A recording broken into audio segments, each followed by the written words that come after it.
let's see. I'm not gonna do the intro this time. All right, Hey that's everybody! Hey everybody! Anime Night here, and I'm with Joker. We're back with another edition of Knightcast. We have a lot to talk about. No, we are not talking about what happened last night at the awards show because that's been talked about to death already. So we're on to different. We're on to different, more but knowledge, even I didn't like know what more was going topics. on. But it's like, wait, what happened? I'm like, this is not that too much of a news, so skip that news. So Yeah. let's get into some good Although topics. although it is actually pretty hilarious. It is actually pretty hilarious. But at the same token, though, we're trying to keep it to like our area of expertise. Exactly. So if it's a So, wardrobe malfunction, probably not his fault. Probably something went wrong in the end. So so Joker, what do you want to talk about first? I think What's we should get on? some positive news first before we get some of the more wild mixed receptions to these. Again, as we keep talking about the more industry layoffs. So let's talk about some of the positive stuff as of lately. We were talking about even before we started that. I guess there's some update to the Mighty Morphin Power Ranger game that came out. Oh yes, we could let's start that off the bat so that way people know what's going on. Those who have purchased the game, myself included. Um, apparently, let me see if I can find it again. There it is. Apparently, um, pull that up full screen so that way it can be read. Pull us down here. Mighty Morphin Power Rangers Rita's Rewind getting more content and new updates. This was just posted today. Developer Digital Eclipse has now announced multiple updates for Mighty Morphin Power Rangers Rita's Rewind, their retro beat 'em up game, which is a lot of fun, mind you. Here's the rundown of the new details. First up, the new gameplay feature ensures that no two playthroughs of Rita's Rewind will ever be the same. These updates will be first available on PC via Steam, PS5, and Xbox Series XS. Nintendo Switch players will receive the update shortly afterwards. So that's good. They're actually addressing who's getting what, and the Nintendo Switch fans, which I know some of them do have. That update will be shortly after, in the coming spring. From my understanding, that's where it's coming out. Upgradable Rangers. Digital Eclipse is implementing a new skill point system that lets you adjust your preferred Ranger's strength, defense, and speed. This gives each character variety while also allowing every fan to make their favorite Power Ranger exactly play how they want them to play. Morphers. These special modifiers charge up things like gravity, speed, and more. Plus, if you want to play Rita's Rewind as it was at launch, with all Rangers being equally capable, that option is available too. Mix and match for some seriously silly fun in your battles. Power Blast. Finding yourself swamped with Roborita's many minions, use Power Blast to knock them back in exchange for a chunkier health bar.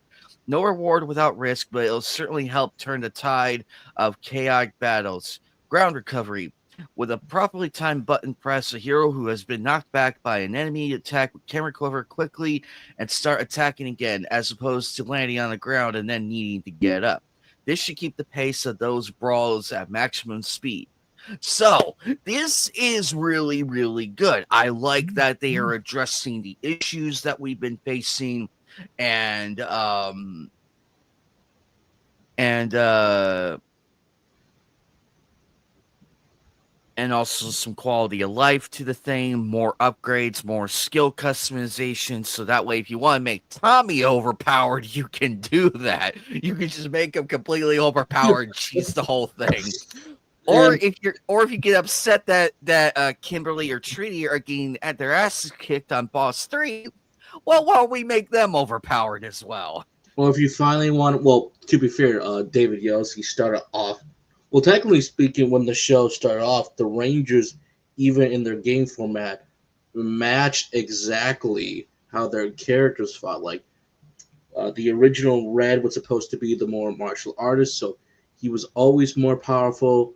Kimberly was more the kind of quick and everything. Gymnastics. Trini had, yeah, she had her own martial arts. She was the crane style. So that's what I really loved about OG Power Rangers, at least Mighty Morphin, you always could tell like who had the experience versus who did not. And then like Zach was the best one because he's the only one who could dance. Out of all of the series, we had like maybe a few of them that stood out the most, and Zach was the only one who could dance, and Billy was the weakest until he became the badass actually. So I kind of like they're doing the updates. So if you want to give David Yost his just dues that this man has been getting over the past several years now, continue to support him and make Billy the most badass out of all of them. So, so yes, go for it, friends. Go for it. And I always said like if this game is successful, which it's becoming, and they're addressing the issues, I would love to see other teams because as much as I love Mighty Morphin, the series that I started with, along with many others, because 30 plus years of Power Rangers, like I would love to see a proper Time Force King, or Wild Force, or Jungle Fury, Mystic Force, SP. Give me hell, give me Lost Galaxy. I mean, that's a show that's been, I got to say, is one of my favorites when they started the new stuff. But they were technically speaking robbed of an anniversary season or episode, and they had their crossover with Lightspeed Rescue. To be fair, that crossover special is all right looking back at it, but even then, it's like, come on, this is Lost Galaxy, guys. You deserve so much better. So, like, hey, they're not getting any younger, so go for it. Please get them, bring back all the actors if you can. As a longtime Power Ranger fan, that would make me go, I feel like a kid again. I feel like a kid again. Please. Oh, you're muted. During that playthrough of the game, I felt like a kid again, like at the arcade at that time when they had when at the arcade and everything, and then playing it on the home console on the Super Nintendo. I'm like, this is what we wanted.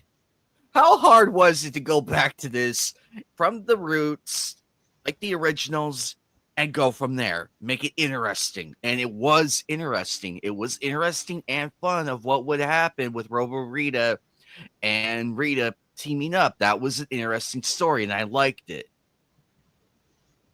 Like, even to me, I keep saying that Netflix, wonderful anniversary for the OG cast, was a wonderful tribute to them, was a wonderful send off to them, and also the gut wrenching tribute for both Jason David Frank and Thuy Trang, which just I'm like That one still sings. That one it still, but we got to see her in the game though. We got to see that her in that's the the game. important thing is I got to see her in the game, and even the actress who's taking over. Like again, if they continue that, and this young actress who's playing her fictional daughter, I keep saying, you know what she does? I wonder if she did her homework because this is exactly how Trini would react, but she's also bringing her own twist to this character that's supposed to have a big legacy to that attached to. It's the reverse Star Wars fact where they did have the legacy cast, but sadly Carrie Fisher passed away during the filming of Episode 7, so like that was hard. But this, you don't have the original actress anymore because she, out of respect, she had that very horrible crash that so devastating at that time, and too young, very too young. Very But young at to the time. me, very very She young. was a rising star. She was a She rising star. she was a Actually, rising she's star along with she was trying to shed that Power Ranger image. Hell, she was in that one of the oh my god, she was very much in like a PG-13 movie or like at that time that like oh she was shedding the image a little bit, so which is pretty good and you can see the range, but sadly, it was very sad that I do have more wonderful there's more wonderful news. You'll love yeah, this. Girl, the City of Angels, yeah. And for like So last, we forgot to put this last month, but according to sources, there are a Power Rangers reignition. So new toys from Playmates Toys are coming in. So To me, that's exciting. That's happy. Oh, there's one Yes, thing I would like to say this. I get it. Let me put on the camera for a bit. I get it. I understand Mighty Morphin's the OG series. It's the one that a lot of us grew up with. If you're an old Ranger fan cast like us, you probably saw a lot of the syndication like I did before we got like to I believe for me, I think I was watching it during Turbo, so I pretty much was during in the syndication time period for all that stuff. it was Turbo. I remember I Turbo think it was coming out Turbo, that year. so It was Turbo coming out around that time, around the later part of the 90s, you like know, in the like later part. half of Zero and then like Turbo mostly because we also had Power Ranger the Turbo movie, which led into the main series. Yeah, I remember that one coming out. It was Power Rangers Turbo the movie. That's the one that started it. I remember that coming out.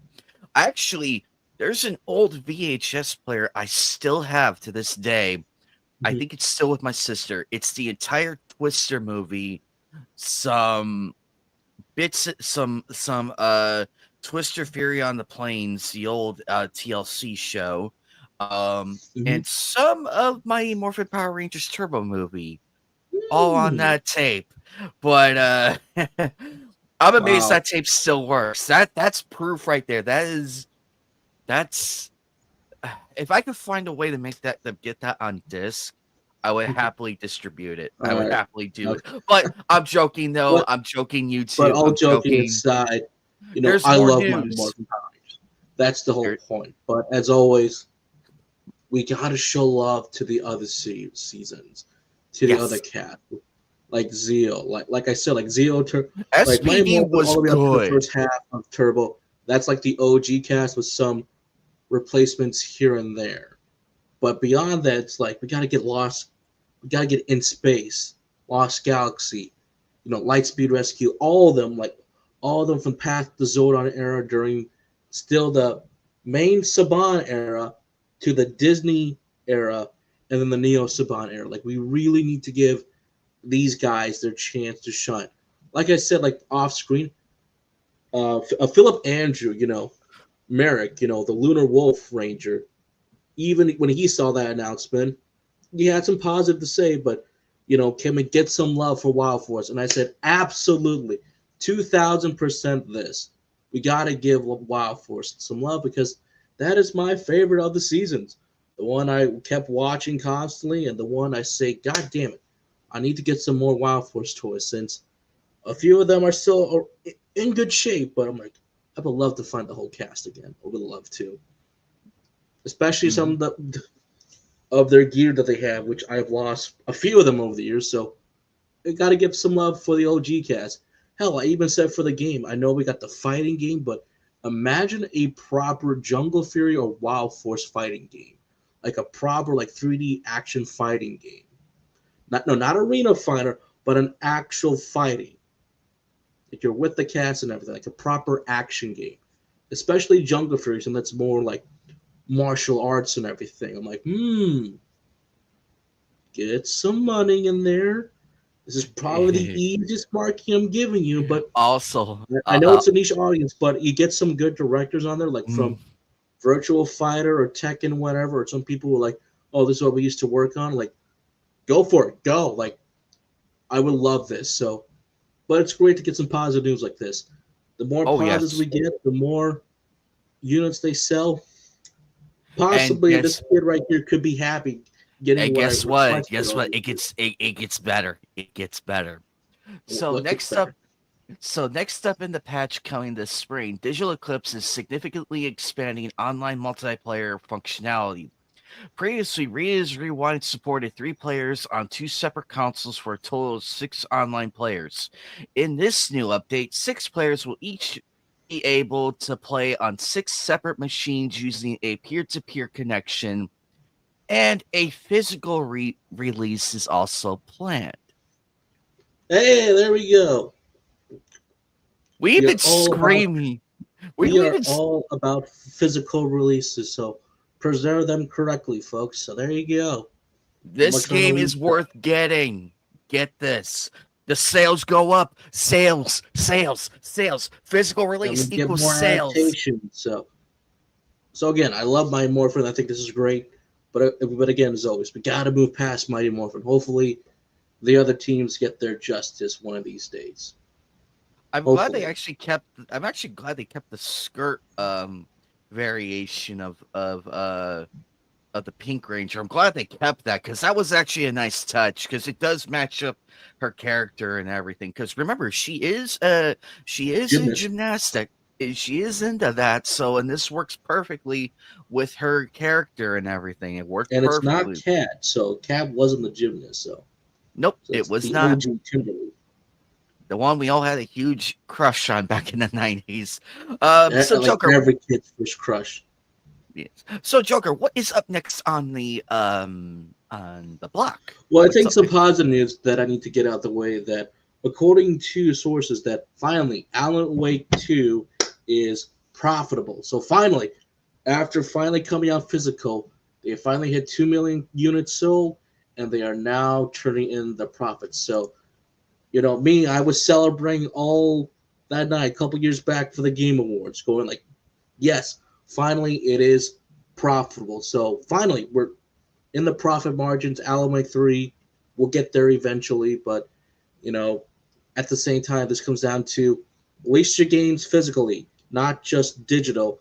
Put them on Steam, Epic, all the places, not just one, because that kind of did kill morale. And we're like, we're never gonna get Alan Wake 3, are we? We'll probably get Control 2, the Max Payne games, but probably not Alan Wake 3. So, thank you. Finally, I should secure my copy sooner than later, but I'm happy as an Alan Wake fan. So if you have yet to play Alan Wake, you got the originally still an Xbox that should still be backwards compatibility, or you can go for the remastered versions right now on the modern console and PC. So thankfully, finally, I'm happy. I'm excited about that. So that's some good Oh, news we need right here's now. more. Here's more.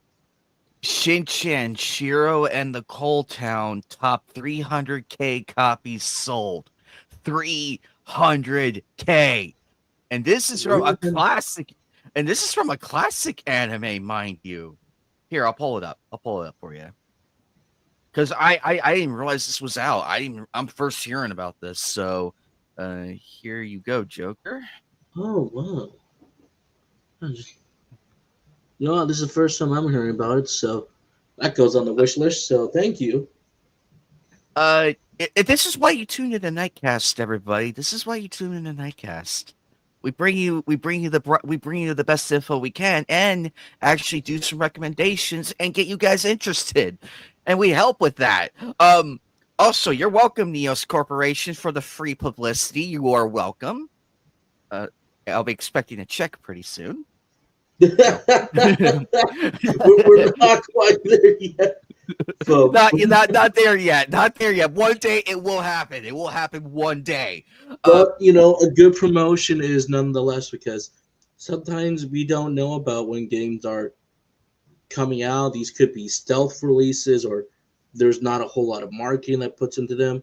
Like you could have the best marketing in the world and make very little, or barely market the game or movie. Like last year's example is Transformers One, where Paramount did market it, but it wasn't enough. It was the wrong type of marketing. And when people did see the film, it's like you have a gold mine here. This is actually a good Transformers movie. Sure, the first act is a little bit too much pop dialogue for my taste, but once they're on the surface of Cybertron, it like becomes a completely different movie that they were trying to market in those trailers. I'm like, this is what I waited for. And yet they're like, sorry, no more Transformers films for you unless you help fund the project. I'm like, oh, like, do you have to do that? You could also re-release the film now, like, please, or get those sales on DVDs and Blu-rays to be up there, like, please. But I'll never get another one. That's the sad thing, because I think Transformers One is a good movie, if not better than what people were expecting to be, and it could have been a great trilogy leading up to the iconic Peter Collins voice of Autobots, roll out, or two, till all are one. But damn it, we didn't get that. We didn't get there, so I'm sad. I'm really am sad. Let's see. So what's this amazing news all about? And I will say this: some game companies wish they could see those numbers. They wish they could see those because 300K is very serious. 300K is serious. It's a step in the right direction, which we need. We need steps in the right direction, people. Neos Corporation has announced Shinchan Shiro and the Cold Town has managed to move over 300,000 copies worldwide. Their latest game adaptation from the popular Shinchan franchise has shipped and sold over 300,000 copies since its debut last year. It's available for Steam and Nintendo Switch. Oh, So it's Steam. Hell yeah. if you have Steam and if you have a Nintendo Switch, Go for it. might be worth checking out. Might be worth checking out. This is news, ladies and gentlemen. This is what we need. This is what we need to kick off. We need more of this throughout the year. If we could get more news like this throughout the year, that would be fantastic. Oh boy, and speaking of crashing into a fucking dead island, This we is gotta about talk. Dead Island.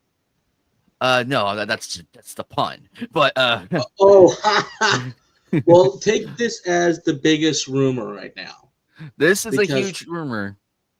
Oh, but wait, I there's can are a few things actually. to back it up though, a little bit with these rumors.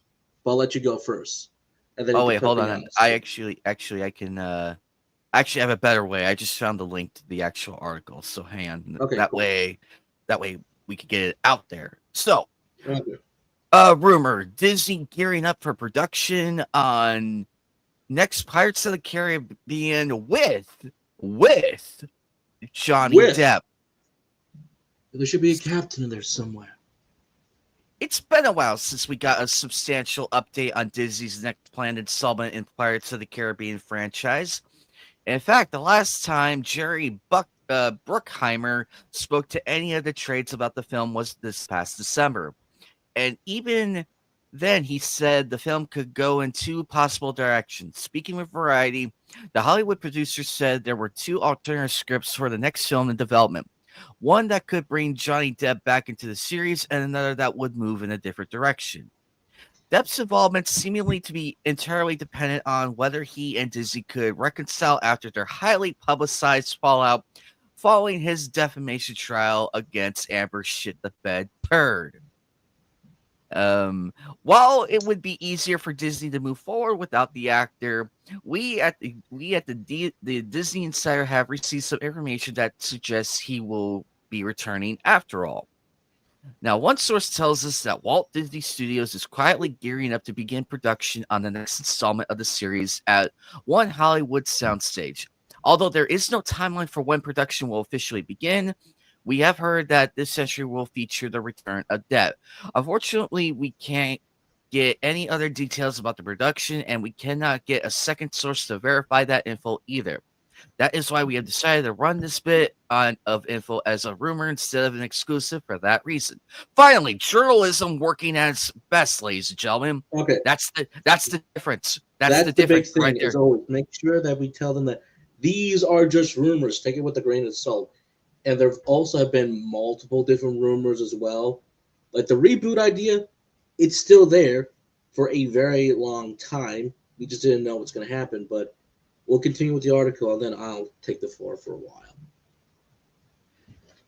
Um, before Buck and I, unfortunately, we couldn't. Where was I? Oh yes, for that reason, like every other rumor we run on this site.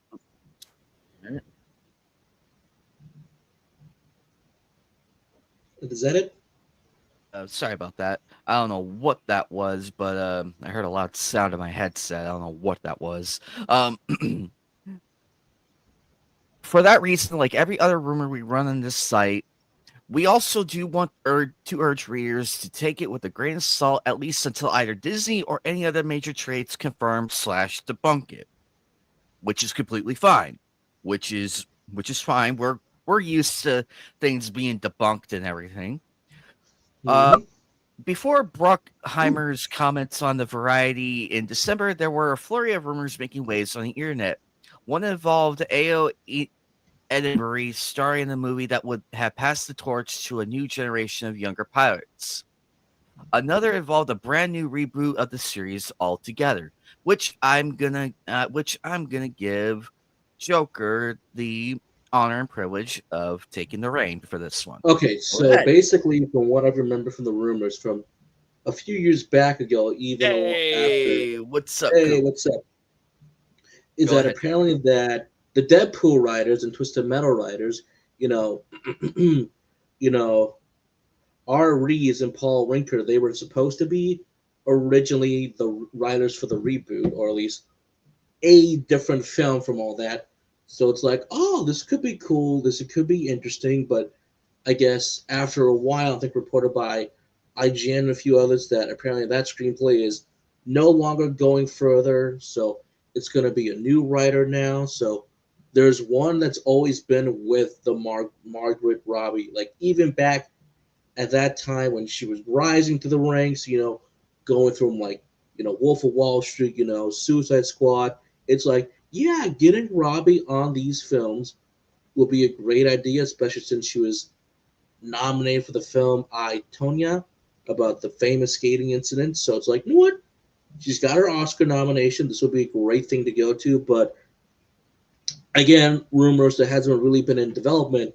But if after the trials and everything that Johnny Depp won, one of the Pirates, I believe it's either writer or producer, came out and said, yes, they should bring back Johnny Depp and finish the film. I'm like, yes, yes. So we got somebody on our side, and even like I said, Jerry Bruckheimer, I'm sure he's a wonderful dude, a good producer. Even he stated that Johnny Depp should come back for a Pirate to finish it up. And the third and final thing has always been Depp originally said no at first, but after the trial and everything, he has stated, and you can quote him on this, if Disney publicly apologized to me, I will come back for Pirates of the Caribbean. And I'm thinking as a longtime fan, thanks to my sister for introducing my franchise and Kingdom Hearts 2. Do it, Disney. Do it. You gave Jonathan Major Thomas his spot on ABC. You should do the same thing for Johnny. And it would bring a lot of fans back to Pirates, is like finish up his storyline, and then do whatever you want. And I have always said, if Disney wanted to milk a franchise, it is Pirates. Look at the Easter egg at the end of Dead Man Tell No Tale with the hint that Davy Jones is coming back, or who knows what that cameo is meant to be.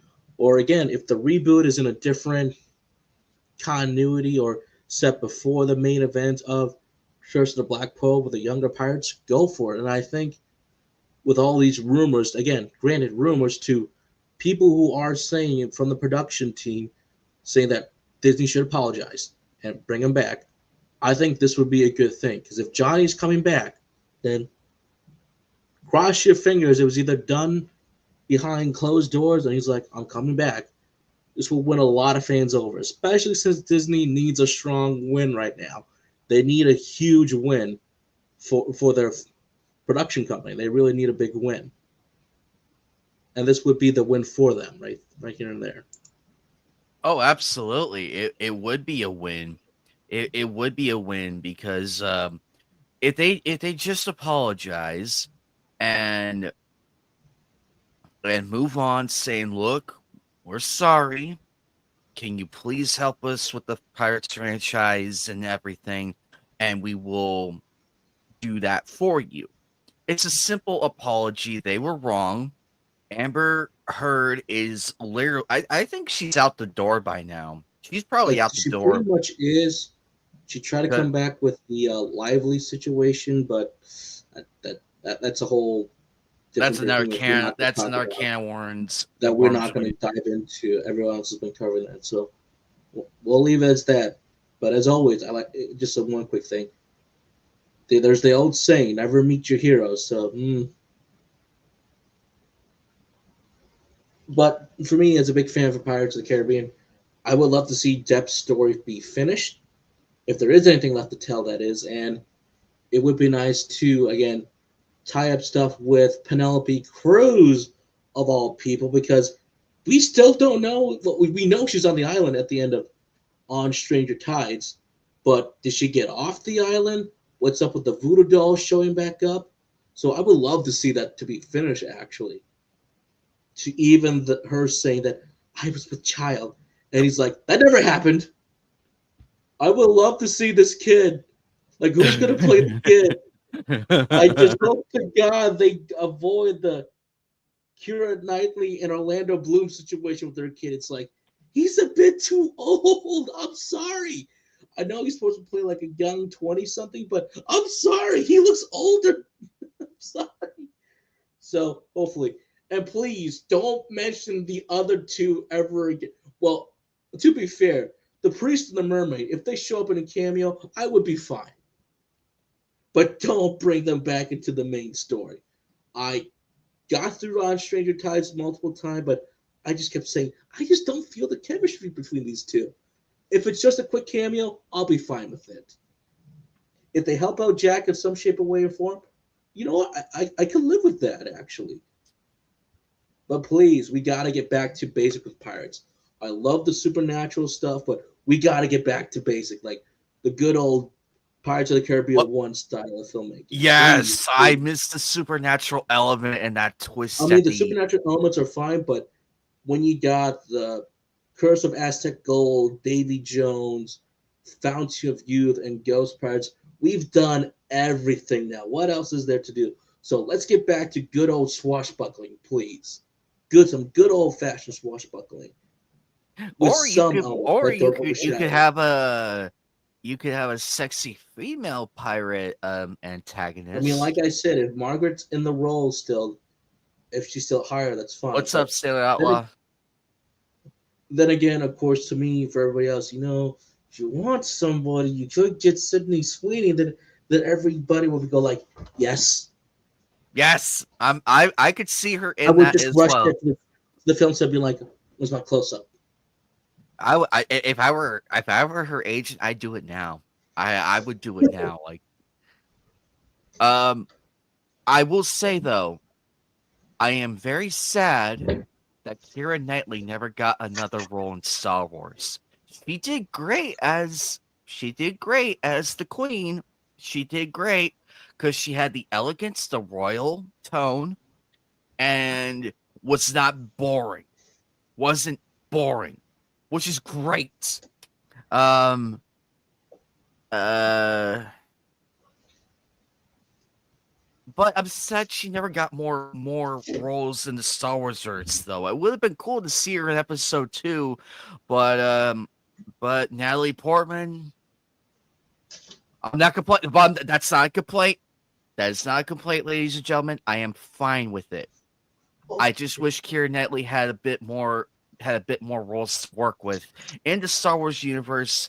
I could have seen her as one of I don't know one of the other Well, Legends to be fair, characters. right now, like I do understand that agency casting call. She probably was busy with Caribbean at that time period when it was Oh yeah, being that's filmed. right. Cause oh yeah, that's right. You're right. Cause So she probably couldn't commit to two. It's either do this one or hopefully Lucas can either write you a role back in or nah, but it's fine. But actually, I do have some positive news. Actually, this comes from me. So a big promotion too, because you and I both know we love films.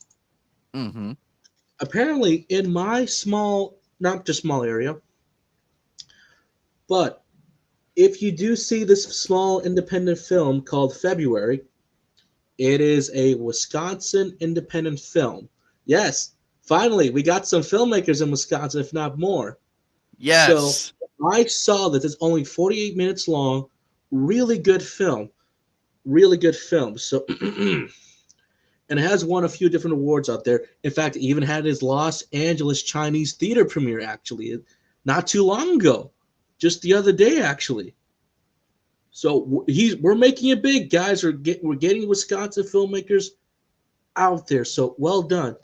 And to me, a big promotion. The reason why I want to promote this just a little bit too is that apparently out of all the 50 states, we're now ranked 48 for getting those tax funds and everything. And a few people who are making films and stuff, they're like, oh, it went up a bit. So hopefully, if there's a bill that's about to be passed, if it does pass, it's gonna give Wisconsin a big boost. So that it's a long ways to go for TV and filmmaking. So again, support indie films out there.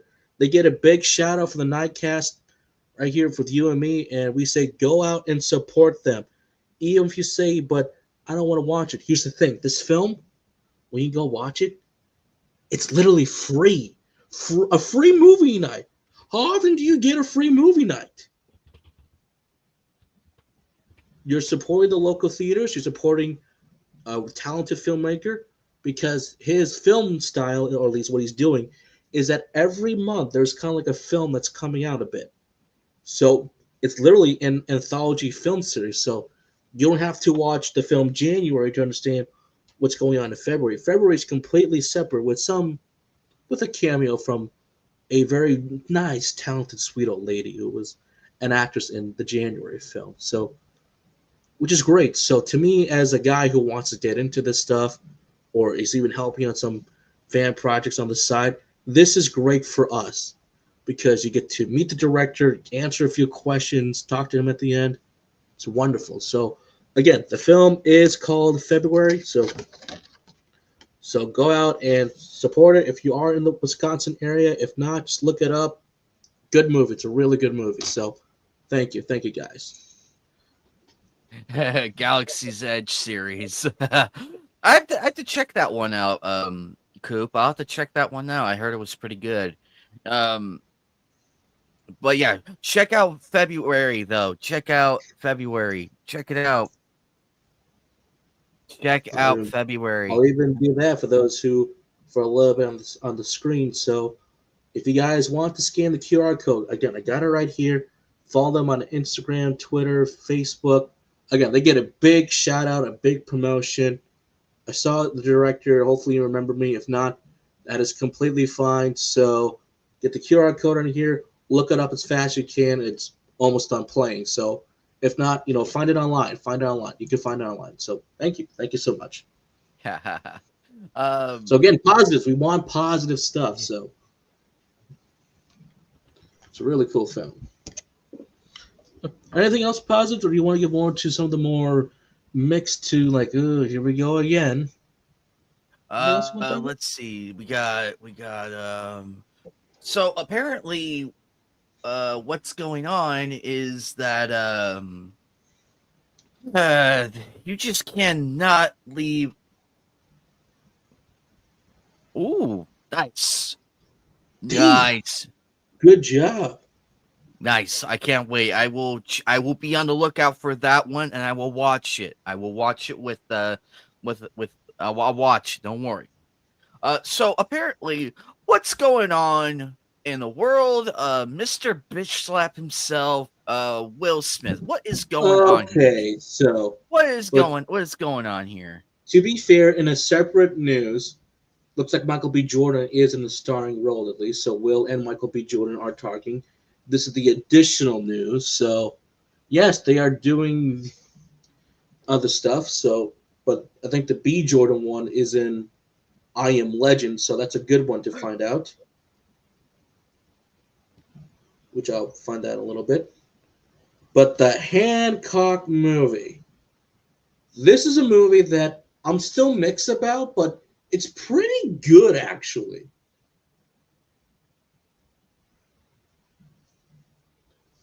But please, all due respects, I think Zendaya can act.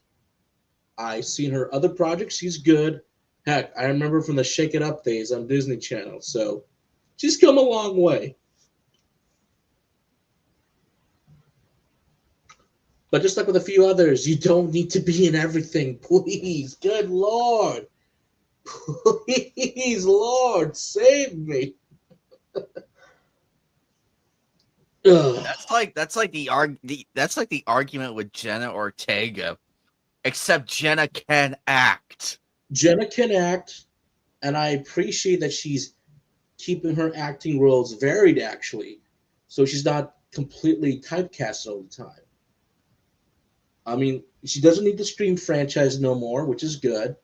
She's been in a couple of horror films here and there. She's done Wednesday, and then she can keep on going for there. But even she made the smart call of saying, I don't want to play James Bond.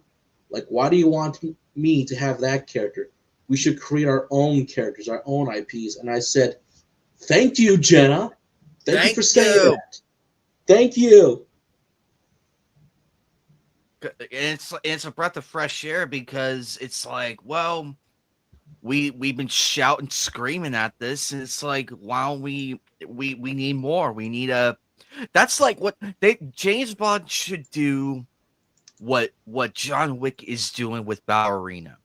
It's set in that world, but it's a new character, and it's set in that universe. We do see in the trailer, we do see John Wick, but he's dealing with something else. But it's actually a And with story Sharon, about but her. and we do see Sharon as well. So we do see the late Lance Reddick for one last time. One Oh, last time. that one hurt. That one hurt because he was And so good. he was such. If you want to put us back on screen just for a little bit before we like that isn't a guy I would not mind have to met at least once and just say like let's just say you're nothing like the shows or the films you've done, yet you're such this down to earth individual that we need more of. And I just want to say thank you for talking to me.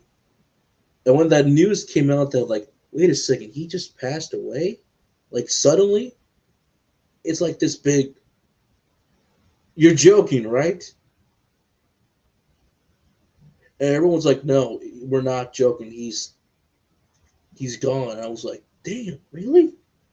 And too young of an age too. Too young. I mean, I thought he was older actually, but no, he was younger than I thought. I was like, damn. And even that I red know. carpet for John Wick Chapter 4, you can see it on everybody's face with the blue ribbon, them handing out the note that they're still going to do the premiere. They're still going to take the interviews. And it's like, it's going to get really awkward, that elephant in the room type situation. But when you look at Chad, Keanu, Lawrence Fishburne, and so many others, they did not stop at a single time to say, we're not going to talk about Lance. They continue to That's talk about what Lance, just how such that that a reminds me of humble when actor he was. 4 films, 10 years. I mean, that guy's like a brother to everybody, a good friend. Like, even Lawrence said, I believe it was E.T. when he was getting, like, one of the interviews, like, he just went, like, okay, here we go. But he never stopped or just say that, please don't talk. He said, more feelings than thoughts, in that emotional reaction because he's trying to fight back, but he can't. He's got to let it out just a bit. Like he said, we lost our brother. We lost our brother. But throughout every interview, he you know gets emotional, but he never stops praising Lance, just how a great friend he was, a brother he was. He learned from him. He learned from them, making them laugh. Even Keanu said that the people like Sharon is peculiar characters because is his character likes John, so that's why people like Sharon because Sharon likes John. Even Chad said that stuff like this it gets a little tricky. He even stumbles a bit, so it gets tricky. So sorry, that you even apologize because I'm like, yep, it just hurts. But even Chad Sahinski said like, knowing Lance, we're gonna celebrate him tonight. Even at the premiere where everybody's waiting for the movies to start, he's he said, it's hard not to acknowledge the sadness of the passing of Lance Reddick. People start to clap, like, yes, thank you for acknowledging Lance. But the positive thing they did that night, they said, well, what I want to do tonight is turn those tears into cheers. So let's give it up for a an honoring cheer for Lance Reddick. And just now, just before the movie starts, and you see in this video that everybody starts cheering and clapping, but then they all just stand up in the end. I think that just it does show you that Lance was one of those actors we are truly gonna miss, and it just hit right in the gut. This man was everywhere. The Yeah, Wire, video games, films, like you it's can't even he had it all. you can't even turn around and not see his name in something. But that's his passion. He was passionate. He loved it. He loved what he was. He loved it. You know, he's immortalized in the Horizon series, Destiny. He was in every single season up until the final shape where Keith David took over. And even I said, you know what, David's a good choice. He was a really good choice to replace Lance at the very end. But like, man, that just hits you right in the gut. It truly does. That we'll never see this wonderful man again. But that's why I keep saying, thank God for physical media. We can still see him and hear his performance over and over again, no matter how long it's been.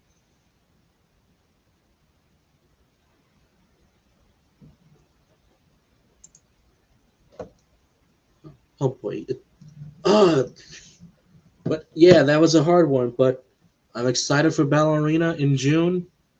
One final one final movie with the master himself, but the guy was a true gamer. Like even people said, like he had one last match in Destiny before he sadly passed away. What's up, James? But it's got to be a little surreal a bit for those players who got to play with him for one final time. But man, yeah, I mean, it's not just Lance. You look at everybody else. It's one of those things that we say that we're never going to see them again. But thankfully, with physical media, we'll see them again. But anyway, back with to Hancock 2. You know, Will Smith says Hancock 2 is in the works, which is pretty cool. So it's still early in development. It's a very old film. If you guys want to watch Hancock, I believe FX does show it from time to time, but not quite as often as they used to. But it is a interesting film. It's a little bit more take on the, you can say it's a slight take on the superhero film genre. You know, you could say not exactly what you're looking for, but it's kind of that slight 180 of the superhero genre. But it's a little like it has a great scene in the film that's like, okay, this guy has amnesia. He doesn't know how he got here or why he has all these powers and whatnot. And he once state that the only thing I remember have is bubble in my pocket is bubblegum and 2 movie tickets. And in that one scene where they kind of cut to Charlene's a bit, she like just the way how her faces react to a couple things. It's like, dude, this is really good. But do I want Zendaya in the lead role of Hancock 2? No, I don't. Would she be good in the movie? I don't know, or even what they will do with a Hancock 2. But then again, it's a movie that I said like I wouldn't mind having a sequel, but they are definitely multiple years too late. But at the same time, it could still surprise us if it's that good. So we'll have to wait and see for more and more of that stuff to like come out yet. So this is kind of like the wait and see approach for Hancock too. So I would like to see it, but we'll see. But in other news, in the same discussion films, the Will Smith confirms that I Am Legends 2 is now moving forward. Me and Michael B. Jordan have sat down for about a week and went through character stuff. So this is again stuff that I would love to see and one that I have always wanted to see in I Am Legends 2. No, not the theatrical ending. Please don't let that be the star of the film because that's when they get the cure and everything. He sacrifices himself, and then, like, you know, things move on from that point on. But if they went with the alternative ending where he does get the cure, but he uses it on those zombie monster things, then I would be fine if that's where the film kind of goes from, because it actually fits the more theme, setting, and tone correctly for the film. The film, yeah, sure, it was about finding the cure for this apocalypse and everything else, but the big thing is about this when you look at the Will Smith character, the dog, the family, humanity. It's not the film saying that Will is the good guy. Yes, if you're talking about I Am Legend, they're finally doing the long awaited sequel, I Am Legends 2. But when you really look at the monsters, they weren't really hurting Smith or anything. It's like Will's the boogeyman, Will's the legend, the monster, and everything compared to these guys. So I like the alternate ending better because it fits what they were going for. But apparently, someone over there, a producer or the executives are higher up to like, nah, this is supposed to be the ending. Now let's do the humanity wins in the end. Really, that's the ending we go for? I don't like that choice, but I prefer the alternate ending you can find on the DVDs and Blu-ray because that works so much better.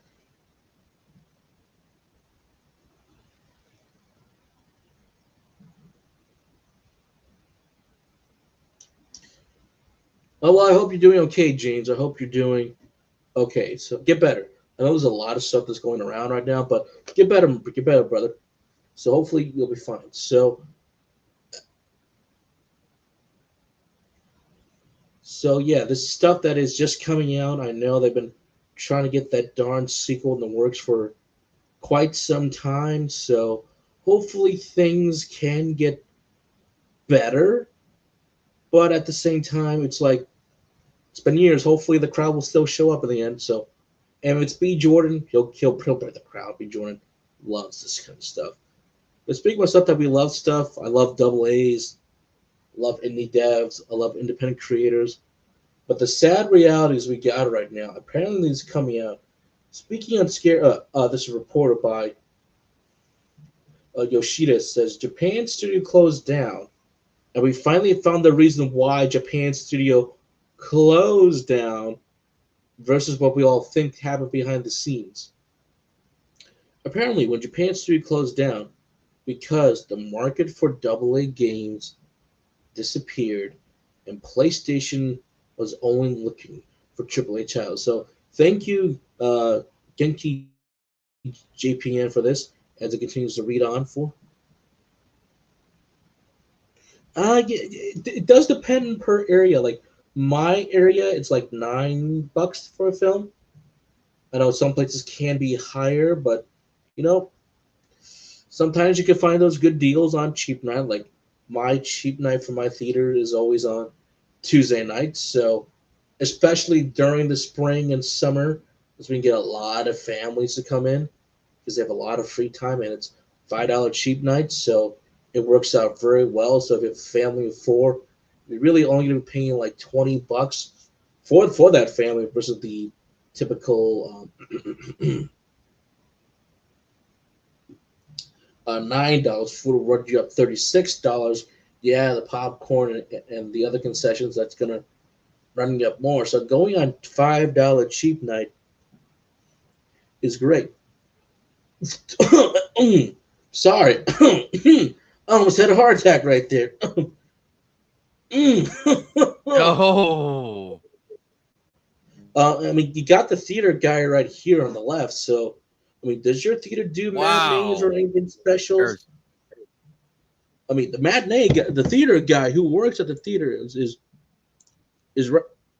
Get the is right here. So, anything special that they do for your theater by any chance? If people, if you want to come by and see a movie, you like I because I know my theater at least does cheap night on Tuesday night and yeah, some mat. that's what we do. That's what my gig does at where I work. We do have those every Tuesday. So there you go. So whoo, All day. all ages, all movies. Yeah, I know seniors do get the discounts and everything, but yeah, that's kind of how it is. So sometimes my parents don't come to movies because they don't know what to watch or see. But if I have something one or two of them will like, they'll come with me. So anyways, I found out exactly why Japan studio closed down. I just put this in the private chat of the stream. So so Yoshida says, as I was saying earlier, the reason why Japan studio closed was because Double A games disappeared, and we know where PlayStation went since then. During my time, people give me credit, but one of the things I was not successful at was having a successful service game.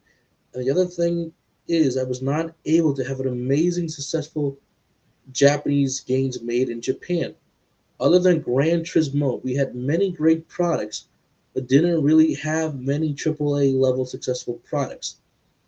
That's because more and more important, as the big games became bigger, the indies filled the gap, and the AA market seems to have disappeared. Most of the IPs that Japan Studio had were in that smaller AA size group. The market became really difficult for these kind of games. For example, after Gravity Rush 2, director Keiichiro Tomiya, the director of some of our favorite Silent Hill games, or who worked on Silent Hills and the recent Splinterhead game, tried to come up with a new concept, but we were not able to greenlight any of his new concepts, even though they were really interesting. And this brings us to what we've been saying over the years. Now we know what happened to Japan studios. But people are going to comment and say, but what about, like, when you really look at it, how many of you really play Gravity Rush or go like, what's that game? Have you played Gravity Rush, Anime Night? Yes. Have you played the second one? Haven't. I had too many games involved, and I haven't had the time to play Gravity Rush 2. Because I'm called Master Fatal. We're gonna come over there, tie you up, and then we'll be playing Gravity Rush 2 nonstop. I'll hold you to that. But joking aside, I will play Gravity Rush 2 at It's a one of later the best time. games PlayStation has produced and made. So Forget about The Last of apparently, Us and all that stuff. so we're talking about the Japan studio that closed. Yeah, Japan studio, but it really does get sad when you put into that reality because there's a lot of great titles over there for Japan studio that we keep saying that we really should go back to these titles. But the sad thing is, I you would know love an why ape. now they have closed. I would love an Ape Escape remaster. I would love one. Give me it. You're the kitty. At least I got Astrobot, Yes, we the, Astrobot is what was the needed. saving grace. I know people say, but where's Nat? That too, baby. I know launch title and everything, the jokes aside, but I think that really just puts to perspective on where Sony put the marketing. Yes, the AAA game industry is boomed pretty much big time during sixth, seventh, and eighth generation. But this is what I like to say, even without reading the article, since I read all this ahead of time. When you really look at it, look how long it's taking a big company, despite the size, is taking long to make these games. 4 to 5 years of development cycle. Well, that's not too bad. Well, you're right. It's not too bad, but like the Larian CEO said that I keep bringing up countless times. Look how much of these budgets are overblown, or they go skyrocketing, or they just take too long to come out. And it's like, well, we sold 3 million copies, but that won't recuperate cost or anything, or it's getting there. It's just taking us a while to make the stuff come back. I mean, look how long it took Alan Wake 2 to come out. It took very long. Microsoft used to hold on to the IP, and Remedy at the time could not get the license back. That's why they did stuff like Quantum Break or Control. And then eventually they were able to get the license back, and do the Alan Wake remastered. So if you put that all into perspective, it's great to have all this stuff, but look how long it took till Alan Wake 2 to at least make a profit. Like, almost like over a year and a half, I think it was. I think it was a year and a half to finally get the stuff going, but that's one thing. Compare that to, oh, I don't know, Square Enix constantly coming out. Well, some of the times, if some of their Final Fantasy titles don't do well, it's like, well, we failed to make recuperation costs. I'm like, gee, I wonder why. Or how they have the gall and the audacity to say that Neo, the World's End with You failed to make anything. And it's like, gee, I wonder why this smaller sized team working at Square Enix, working on a cult classic video game series, didn't make a profit. The big thing was marketing. Anime Night, do you remember Neo the World's End with You at all? Yes, I remember that one. Do you remember any marketing for the game? At E3, PAX, the Game Awards?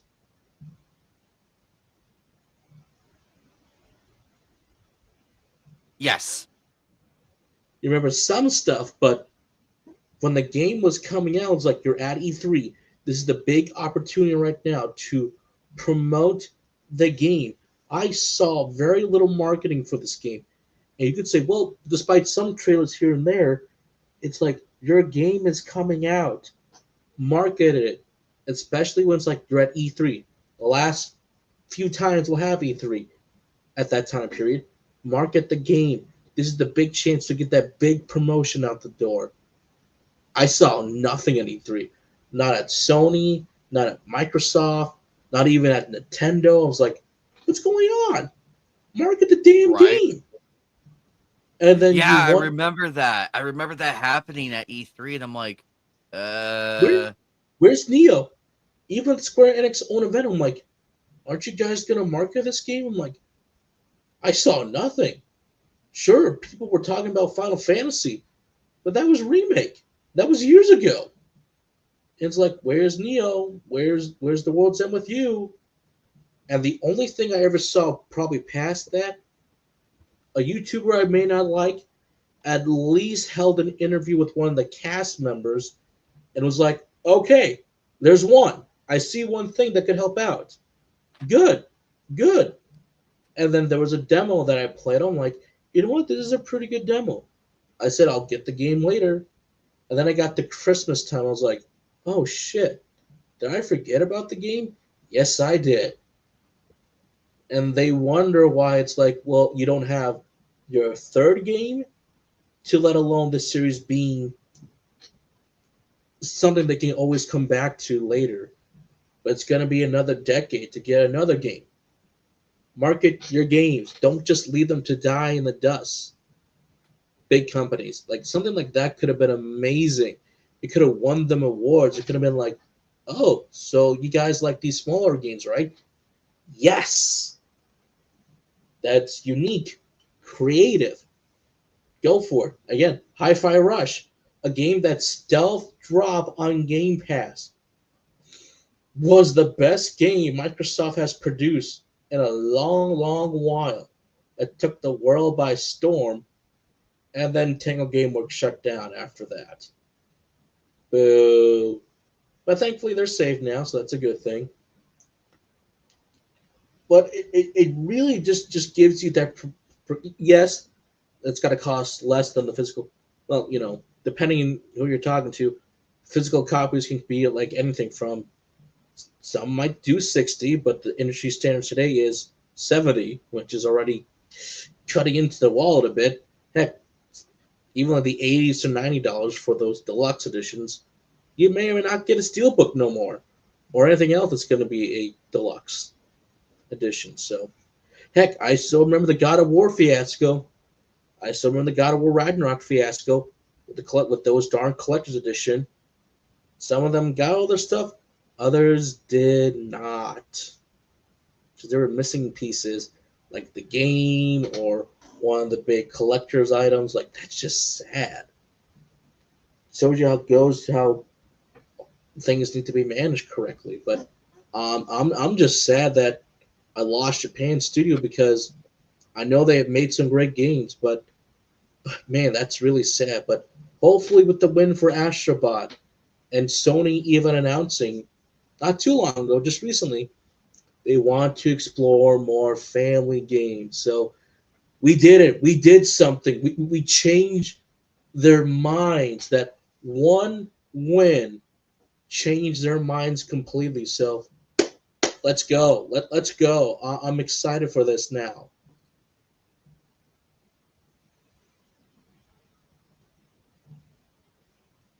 Hey, third four.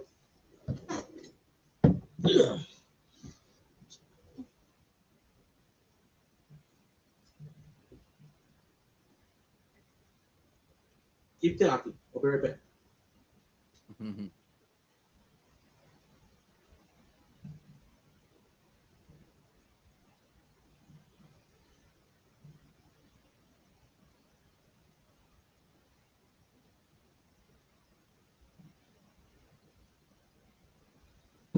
Hey, what's up, third four?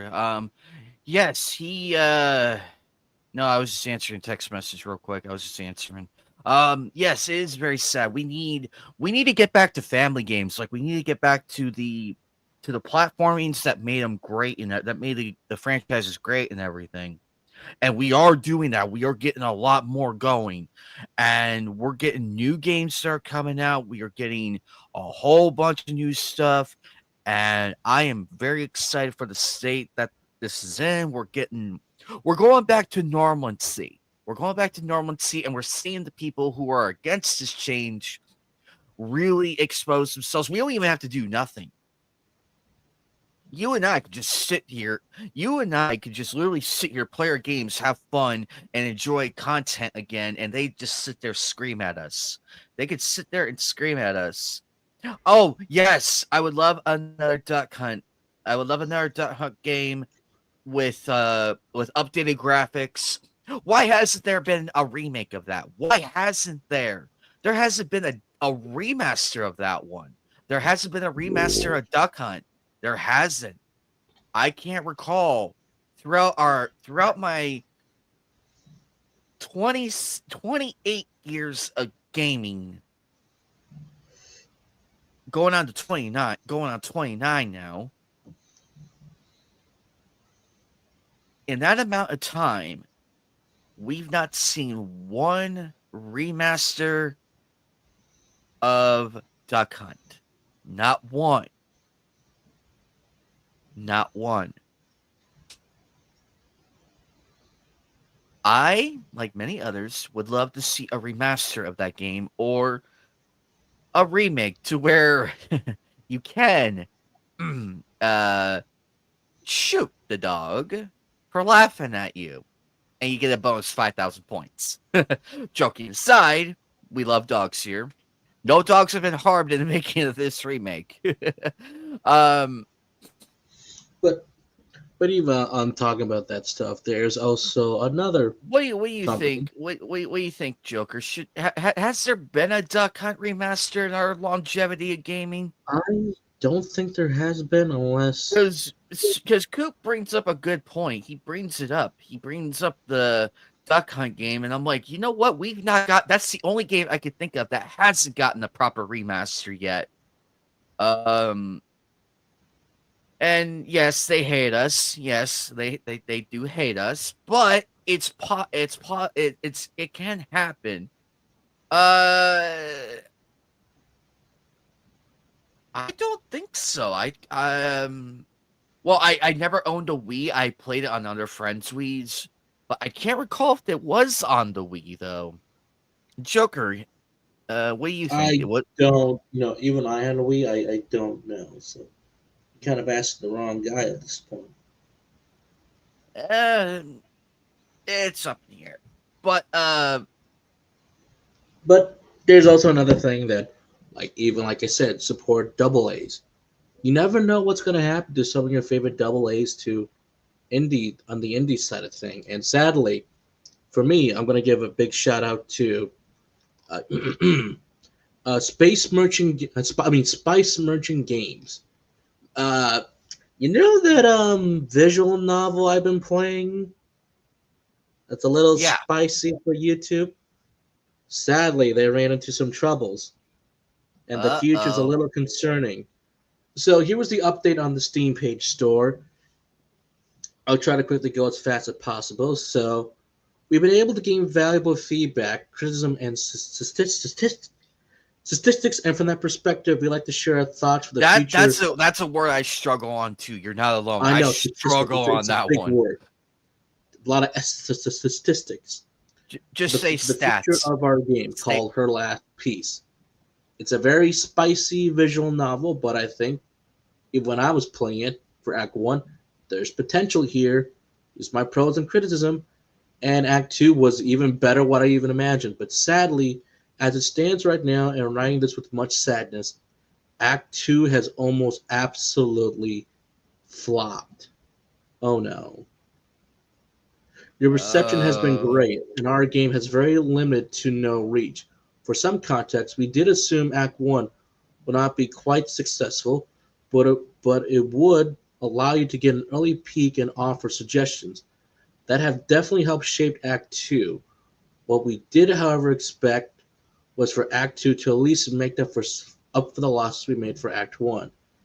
Sadly, as far as our statistics tells us, you're not going to break even for a long time, even if you let the game rest and occur some sales for a while. Mind you, this is before any form of profit is taken out. None of us has earned anything from this project thus far. Given that was a risk we took, it is ultimately saddening and effectively has drained funds to a point where we're no longer certain about the future. Like I'll take a break and just say that you know what this is the this is the big huge risk and reward when you're small independent creators to a small team working on stuff. You may not have the big fundings of some big corporations to someone, let's say, I'll take a risk on you and get this game out the door. That's why I do still say support independent creators, but even in early access, you know the risk and rewards. I'm sure Enemy Nights backed a few games on early access to be like, I got some good games out of it, or you feel like, well, they just took the money and ran. But these guys for Spice Merchant, for only being a few man team, they never took the money and ran. They were always honest with us. They were always like, here's our feedback on stuff. And again, I see Act Two and it's like, this is a great game. If you are into this kind of stuff, it is 18 plus. Hence why I keep saying it's very spicy. So play at your own risk. There's even a warning at the start of the game. If you're not at age, do not play the game. So there's that as well. And as I continue to read, from that perspective, we discussed the way forward for a while and concluded that despite the fact it's not going to make any profit, we also don't want to leave an unfinished game in the public. Thank you for understanding that. We do not want to disappoint those who have paid for a full experience, like myself and several others, and we do not want to let the fans we've made along the way. Hey, hell, I'm their fan. Hell, I even got a response from one of the developers, which I felt like, dude, that is huge. And I'm glad they took notice of my review, and I'm glad that helped the impact the game. What this does mean, however, is that we need more time to get to that point, and potentially need to make a conscious, such as leaving voice acting and translation for a later stage of the project. We simply need to acquire some more funding to continue, which we'll be trying to do from here forth. We don't want to ask you, the player, to fund our misconception of this project. And such, we have prepared a few fallback. I'm glad they have the few fallback options that we like to extend. Extend, should you be willing. All these options should be reached out for us on Discord or through our email mentioned store page in no particular order. Obviously, if you are a streamer or YouTube from other content, reach out to them.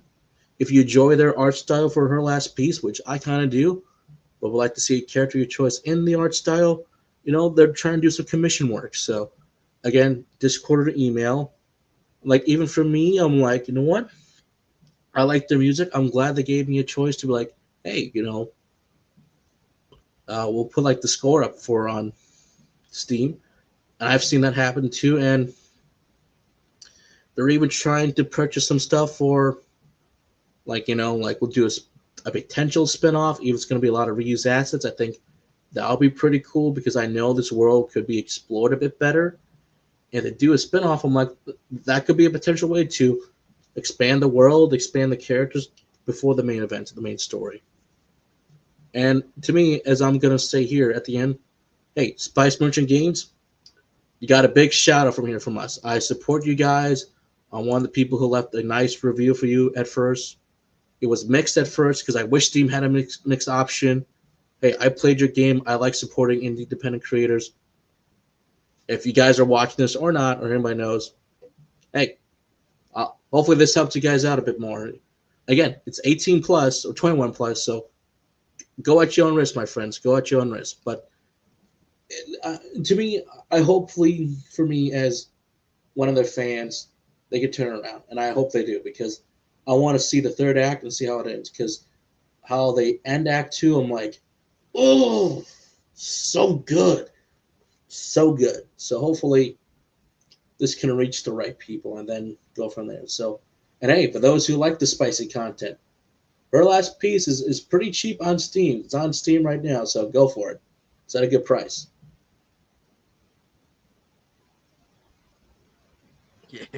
Yes, indeed. I'm Hell, maybe Andy and I excited. will play it on Kick if they allow that content. If not, then it's like you might have to do a small review-ish, or I'll just do my own small review. Yeah, spicy meatball.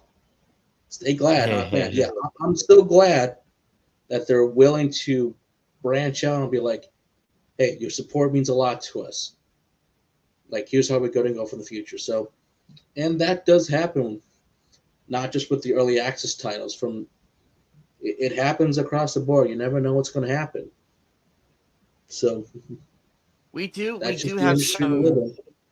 yeah, we do have some interesting developments going on too. Ooh, Um this just broke. Not ooh, this, interesting. so here I'll pull it up because this is very telling and I need your opinion on this. So Okay.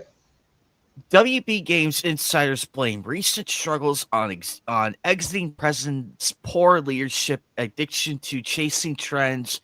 It will take 2 to 3 years to rebuild.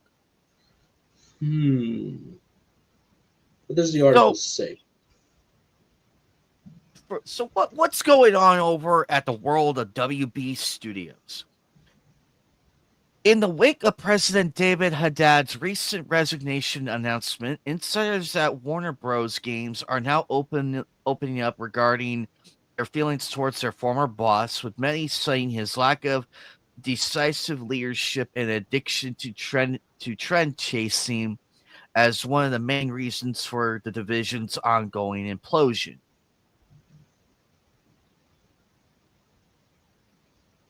Speaking with and having their concerns subsequently relayed to the public by Bloomberg's Jason Schreier as part of his recent report on the studio's internal turmoil, insiders described Haddad's tenure as one of the most confusion and frustration, all of which continually resulted in a string of back-to-back failures in the form of Suicide Squad, Kill the Justice League, Harry Potter Quidditch Champions, which should have been good.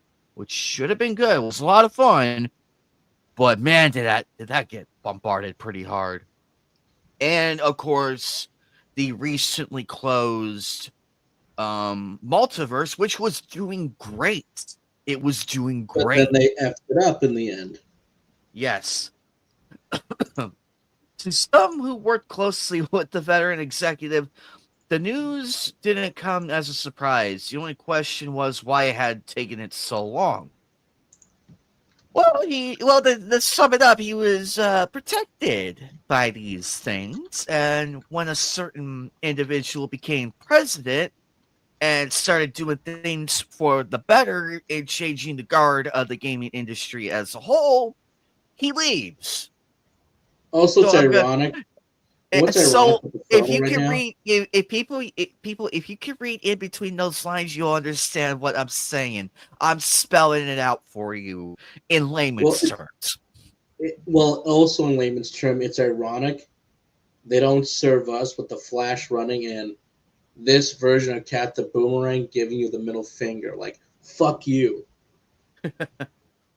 Look, I went through hell and back with Kill the Justice League. No, I did not get the $100 edition. Thank God I didn't get that.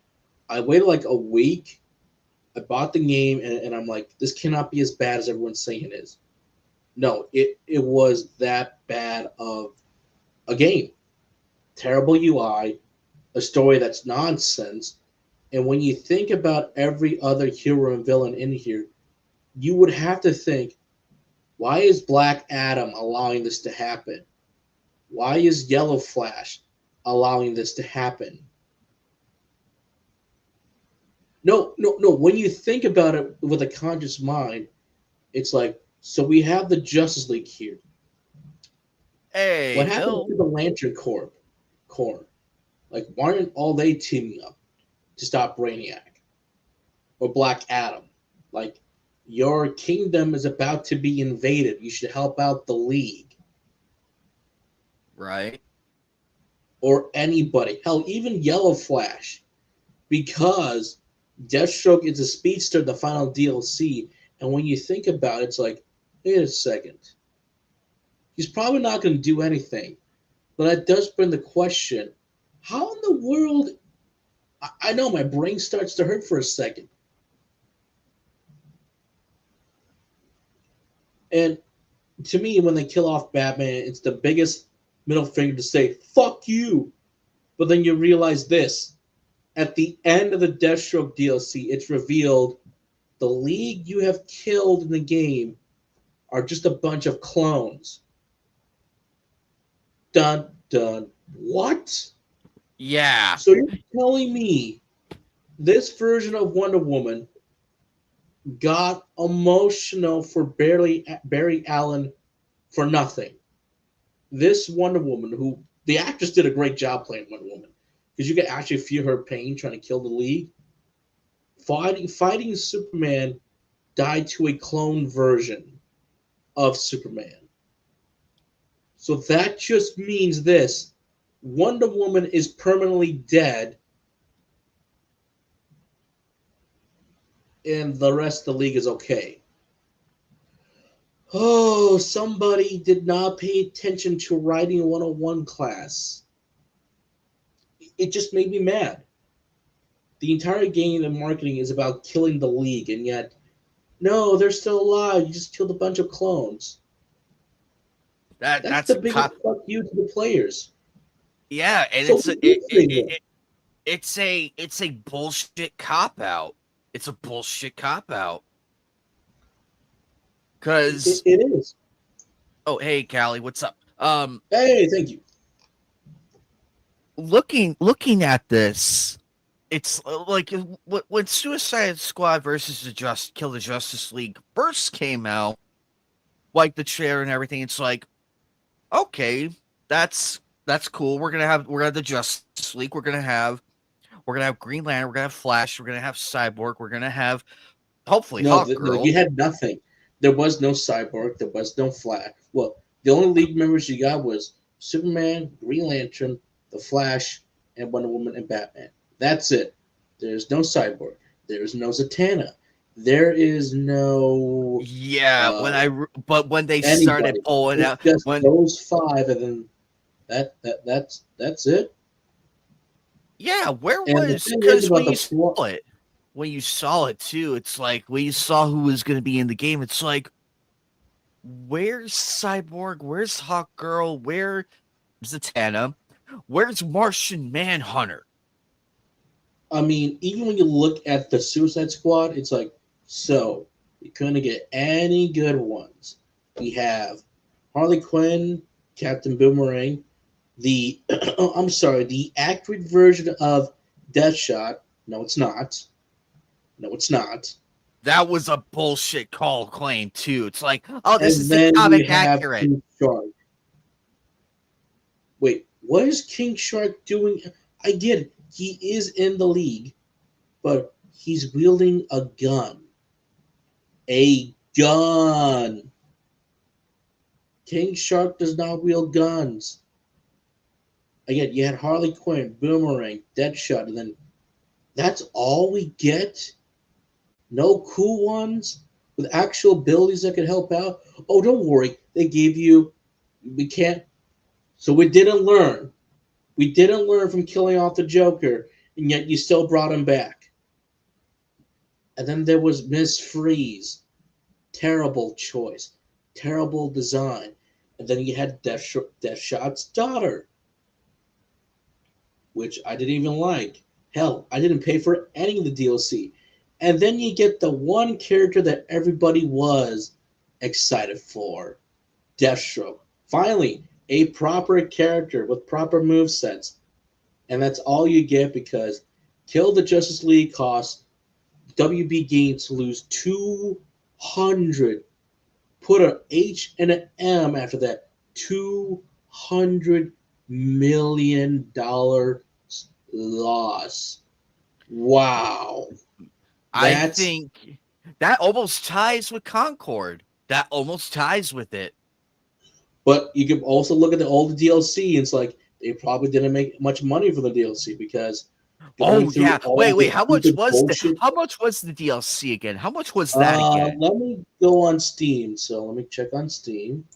Got it right Because that's here. gotta be like an extra what, $20 to $30, something like that. So Kill the the losses plus the lackluster in the DLCs, I want to say mix. Mm, $263,000. I mean, $1 million somewhere, somewhere. okay, where's the Or actually, you know what? It's somewhere in the 300K. paste? Kill the Justice League.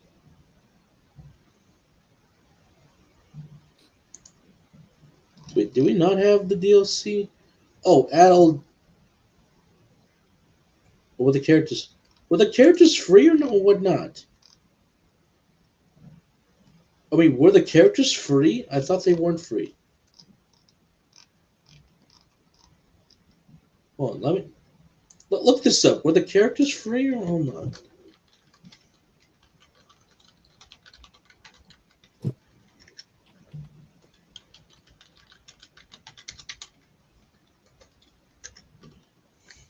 Hold on, let's see it. The Suicide Squad kill all characters like the Joker, Mr. Free, Lawless, and Joshua are considered free to unlock, or meaning you can earn them by progressing to the post-game content without needing to purchase a separate DLC pack. So they were free, but the DLC was lackluster because all it was killing Brainiac. But in order to get to Brainiac, you have to do all those stupid, oh, you need to get the right item to get to Brainiac every single time. And people said the gameplay loop was not satisfying. I don't care if we're in a what if dimension. It's the same content over and over again. And not to mention, they had the gall to put these characters up so high just for the cost to get them. They just said, fuck you, I'm leaving.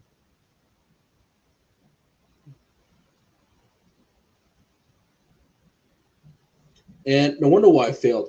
And then what I just sent you in the private chat of the stream, guess which other game is failing terribly, even though this shouldn't have been that hard of a game to make? What? I put in the private chat of the stream. This is also a contributing factor to why they're failing. Oh, oh, oh, wait.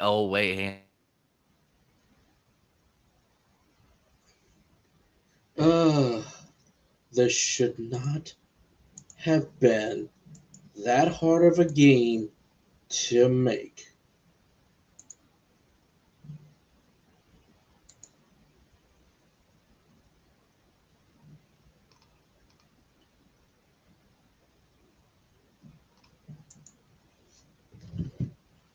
Dun-dun-dun.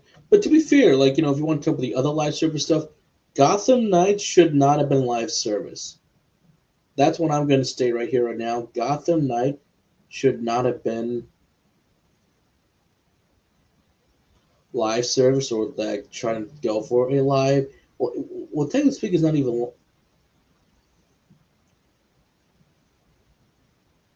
a live service game per se, but it really should have been. It's still single player experience with some co-op features, but I think the idea was there. It could have been a bit better, but that's one thing. I mean, it's kind of reason why we don't have DLC for the game and everything. It's one of those things where I could say that I like the idea what they're going for. Have Nightwing, Red Hood, Barbara's Batgirl, and uh, Damian. Is it Damian Wayne? I don't think it is. Is it? Which Robin was it again? Synopsis. Oh, Tim Drake's Robin. So,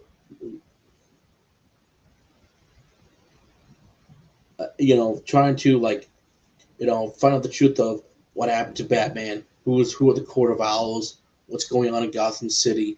Is there something bigger? I think stuff like that. Hold on, my dad's.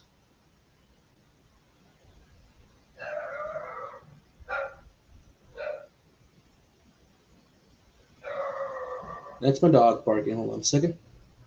Yep, there's my father. So all's good now. All good now in the world. Folks, I'll be right back. I'll go over to him.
Okay.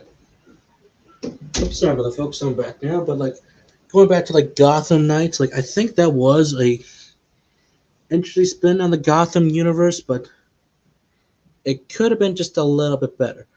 Going back to that one game, this one game. Yes, sorry about that. My internet's It's all been right. acting my internet's been acting weird lately. Um, but This should not have been hard to make. ooh. Wait, what? Isn't there another game in development that's still in the that's still that we're still waiting to be released? That would be Blade for Marvel and Wolverine. Which begs the question: How? How could these be taking so long? But according to reports for this, Wonder Woman for Monolith Production was reportedly rebooted in early 2024. The game Wonder has already Woman. cost more than 100 million, and yes, it's still years away from its release, if it makes even to market. $100 million. $100 million. $100 Well, fucking $1 million. well, that's not a good sign when you're spending that much money on a game that's if people are But looking at it's not up to standard. It's what they've been doing all this time. To me, like I said this beforehand, This should not have been a hard game to make. You made the Middle Earth games fun, great experience to play, and apparently for Monolith, they were using the Nemesis system. I heard a rumor what they were trying to do with it. Take that with a grain of salt, but I can't remember what it was. But I'm like, this is the Nemesis system, a system that allows the player and the enemy AI that if they kill you, they get the bragging rights, and they kind of get promoted to like captain and all this stuff. And there could be like these weird, fun, like interesting encounters. If you never played the Middle Earth Shadow games, the Shadow War games, you're missing out on such a fun action game that has a system that you're never Oh, going to see that again. is interesting. No, But they that's gonna be lost technology. because WB patented the system, and it's like, well, great. I mean, it's not just like, oh, they get the bragging rights. It's like this is like a dynamic, shifting game that's like there. It's always changing. It's always evolving. So even if you kill one orc or multiple of them, if you like slightly reset the game a bit, or like you rest for a bit, or get killed by an orc, the game will acknowledge everything you did actually. Like if you dropped, let's say, those wasp or something on a big group of orcs, and let's say later, after a while, 10 hours of playing game, you hear an orc that goes like Ranger, and he blocks your attack. He's like, "You may not remember me, but I remember you."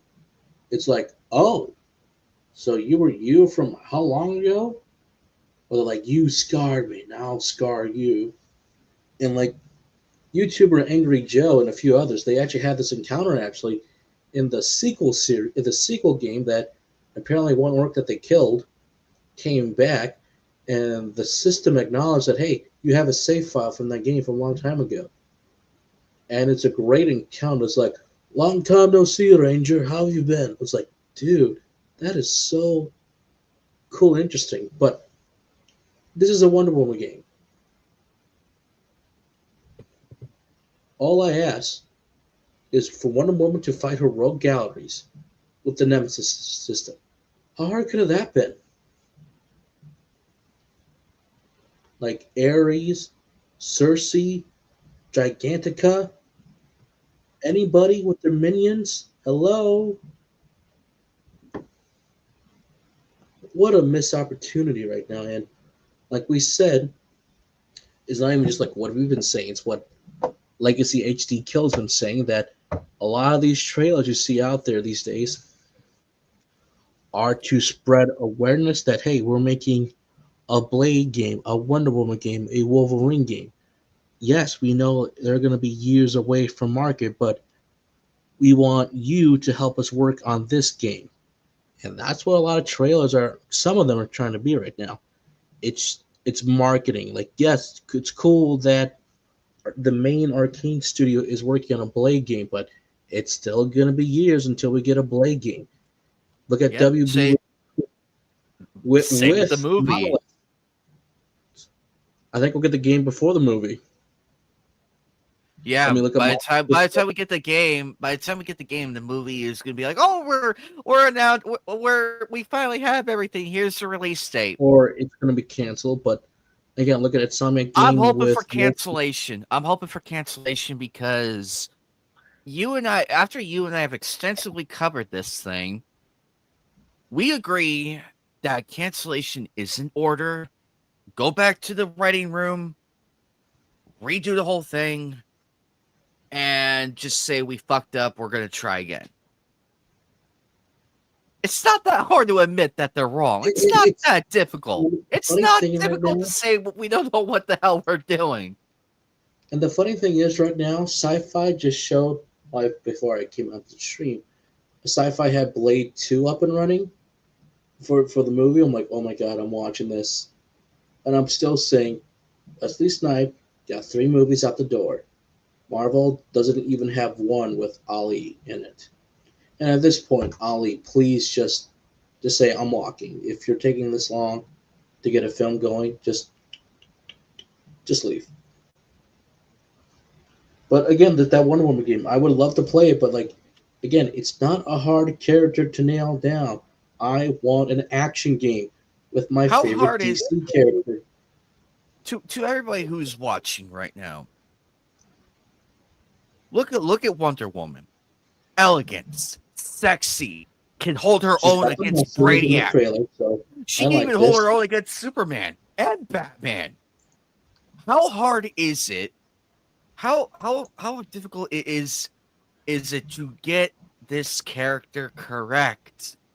You have all the lore from her upbringing to when she got her lasso to the gauntlets and everything. You have everything. No, We do not care what variation it is. It could be the 86 Wonder Woman, it could be the early 2000s Wonder Woman. We don't fucking care. Or the comic accurate Wonder Woman. We don't care. Make it good, make it enjoyable. You got Batman. again, The embarrassing thing is they got Batman right. Arkham. Arkham. the Arkham Arkham universe. actually, correction, 4 games. I'm sorry, 4 games. Arkham Origins, which I recently played. Pretty Arkham good, right? Asylum. Oh, it was good. I loved it. It I was just great kind to of kick. wish they It was great used to some kick. of the It was other. great to end the year off. That's where I got my 500 subscriber. By the way, that's where I got it. Was that game? To me, I wish for that game they used some of the villains a bit better. I wish Penguin was used better. I wish the girl for the League of Assassins was done better. Oh, Uh, Shiva. Oh, Shiva. she, I think she Oh, got you know good. She got what? I would love. You know what? You know what would be a funny face off? You take Shiva versus Talia Ghul. That would be a fight I would pay I buku actually can't see it dollars. for that. But as we keep moving on, like again, Origins had the right idea. I think it was just a little bit of some of the execution, but they did get a year two Batman down correctly for a bit. Like his relationship with Jim Gordon is rocky, but that's what I want to see him seeing like Joker, Dent, and a few others. Those are done correctly. I wish Black Mask was the actual antagonist and not the Joker. I mean, I like the twist that they did, but I'm like, come on, I want Black Mask, but now he's like blown up or dead somewhere. So that's a little disappointing. Actually, actually, the beginning stages with him were fun as hell. I enjoyed it. I enjoyed Black Mask getting his starlight and everything going. And even though the twist was really cool and everything, it did kind of damper a little bit on Black Mask. But I'm happy we got to see him for the first half of the game get his chance, to like get his chance to prove that he can do it. Kind of like Smitty. Kind of like Smitty in the Sonic The episode Sniper, one. Yeah, Smitty. yes. You Kind know, of like that basically. Just Arkham give him Asylum was a just great start to everything. Like that's the start of everything. God, that was a great game. City eh, expanded upon everything, better bosses, better story, an ending that shocked the world, an ending that shocked everybody. Even if you're a hardcore Batman fan, that ending to Arkham City was masterful. Like you just stop and like, he like and he's dead. remember and remember, That ladies and was gentlemen, supposed to be Mark Swan's song with the character. Actually, it was supposed to be. He said, "I'm done after this." ladies and gentlemen, Batman didn't kill Joker. He didn't. He still didn't. No, he didn't. I saw the argument that Batman killed Joker, and I'm like, no, no, no. Pay No, attention to the Joker cutscene kind one of more screwed time. up. Yeah, because But Joker Batman jumps on said that Batman. He would have saved him. He would have saved him right then and and even there. how Kevin Conroy delivered that line is that this Batman was his Batman was truly about to give him the cure, and he said, "I would have saved you." And Joker truly does get the last laugh. You know, that's kind of even the way how Mark is saying the line, it's as if he's realizing, oh, I messed up, but at least I get the last laugh. And how everybody, when he walks out, even if he didn't play the Catwoman DLC portion of the game, everybody was like, even Harley was shocked. Jim Gordon was shocked. They're like, what happened? And then the They start of because Arkham Knight is them cremating the Joker, which I'm glad this is the you have to cremate the Joker. I mean, you can have yeah, Frank Sinatra singing the entire song, but I I still remember going like, I want to burn the Joker. It's the Joker. He can't be dead. So every time I did it, it's like I started up and like, nope, nope, no, he's gonna come back. No, no, no. Okay, this is it. There's only one way to move that portion of the game. You have to burn the Joker, cremate him, and then boom, this is how it happened. This is how the Batman died. That is until you get 100% the game, start a new game plus, you burn him again, he still gets the last laugh. that was a great Easter egg right there. That That was was a great. brilliant. I wish games did that a bit more with the characters, like with Uncharted, like with Uncharted 3. You get the antagonist of that game. You see him really dead, but he's given the finger in the photo. Like he's given the finger in the autopsy photo. He's given the finger right there. Like I'm still like at the last defiant act. Like I may be dead, but I get the last finger, motherfucker, type of thing. But Arkham Knight was really good. I enjoyed it. I I still wish Scarecrow was like the main focus. I get the Arkham Knight twist. Sorry, I knew that was Jason Todd. Why? The DLC kind of ruined it. Because you look at Jason Todd's outfit, you look at the Arkham Knight outfit, it's like, oh, it's Jason. It's sorry, that was a dead giveaway because I did the DLC first because I pre-ordered the game, so I got the Harley Quinn I DLC, got the did. other DLC. I did love the Batmobile interrogation tactic with the wheel on the thug's face. I'm like, oh, when I That, first that, saw that was that, cool. But, I was like, holy crap. and apparently, according to Paul That was Dini, the actually, that was the scariest we've ever seen I Batman. He mean, would go this is a that. scary Batman. I love how Kevin changed the performance. But according to Paul Dini, actually, Scarecrow and Hush were meant to be the dual antagonists of Arkham Knight if they went with his version. And now I'm Mm, thinking, man, that could have been cool, but the Arkham Knight game we got now it's still a good game. It's still a good game. I just kind of wish they hold back on some of the bad tank stuff. I wish we got a proper fight with Jason Todd or the Knight for a little bit longer. I wish again Scarecrow was more present, like put more an effort to the fear toxic stuff. But the way that it does end for most of the characters is satisfying, and it does feel like a proper conclusion for this version of the Batman. So I'm like, this is pretty cool. when I saw the DLC ending for Mister Freeze, That was sad, actually. That was I sad. felt I put down the controller because it's like it's an ending that That's you poetic. want to see. You want to see that how they like when she's finally cured and she's out of there. She sees Victor Freeze for who he really is, but still loves him. And it's like But Victor, here's the thing: let's Freeze go. is not a villain. Yeah, People need to understand that Freeze is not a villain. He's more of an it's explained anti-hero. perfectly in Cold Heart. It's explained masterfully because it amplifies that he is not the villain. He was doing everything he can and got desperate. Unfortunately, the circumstances and the cards were really against him.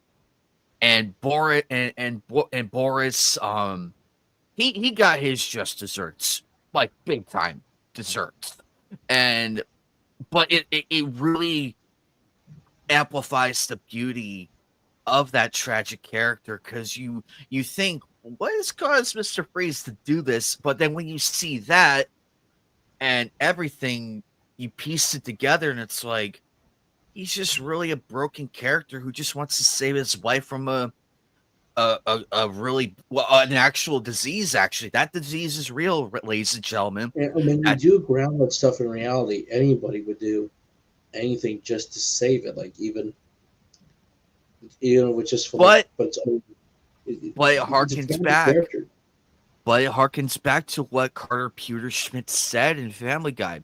As ridiculous and over the top as Family Guy is, they do have some learning tree kernels in there. Carter Schmidt said, why maximize profits when we can just keep them sick forever and not cure them? We would lose profits if we were curing them. That's scary. That line of delivery was scary. And it paints a broader picture of the pharmaceuticals too. It paints a terrifying picture. And compare that with Mr. Freeze and Ferris Boyle. Um, um, it's a stark contrast.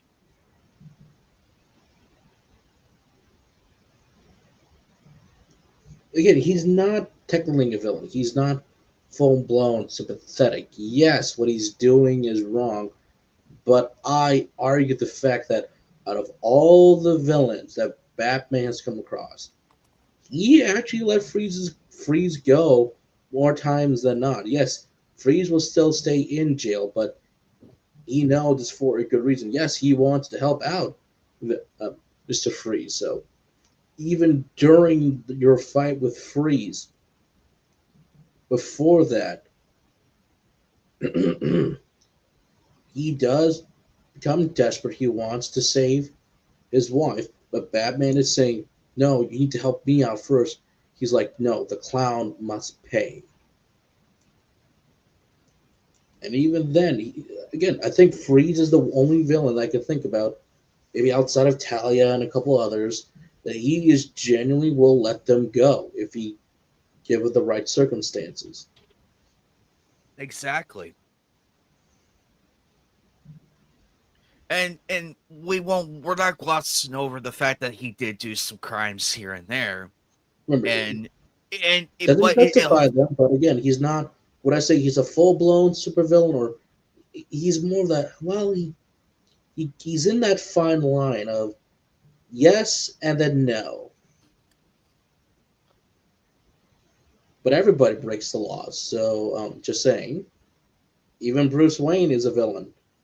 We get it. So punching a bunch of guys, putting in the hospital bed, broken bones and everything is okay if he does it.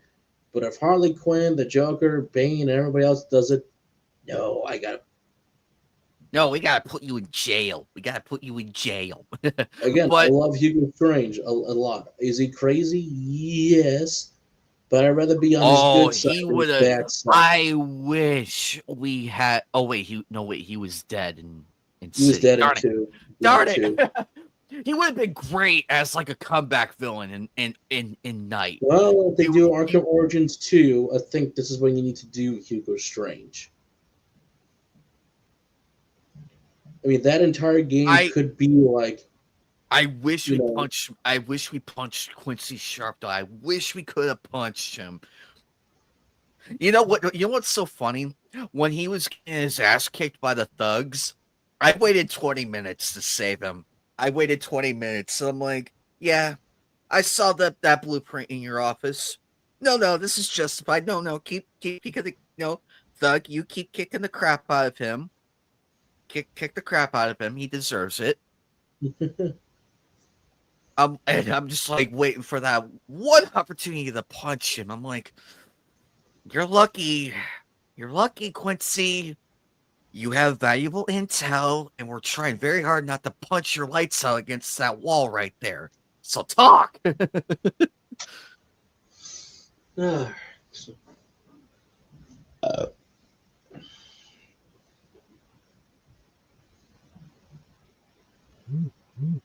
Well, Steve does raise a good point. He raises a good point.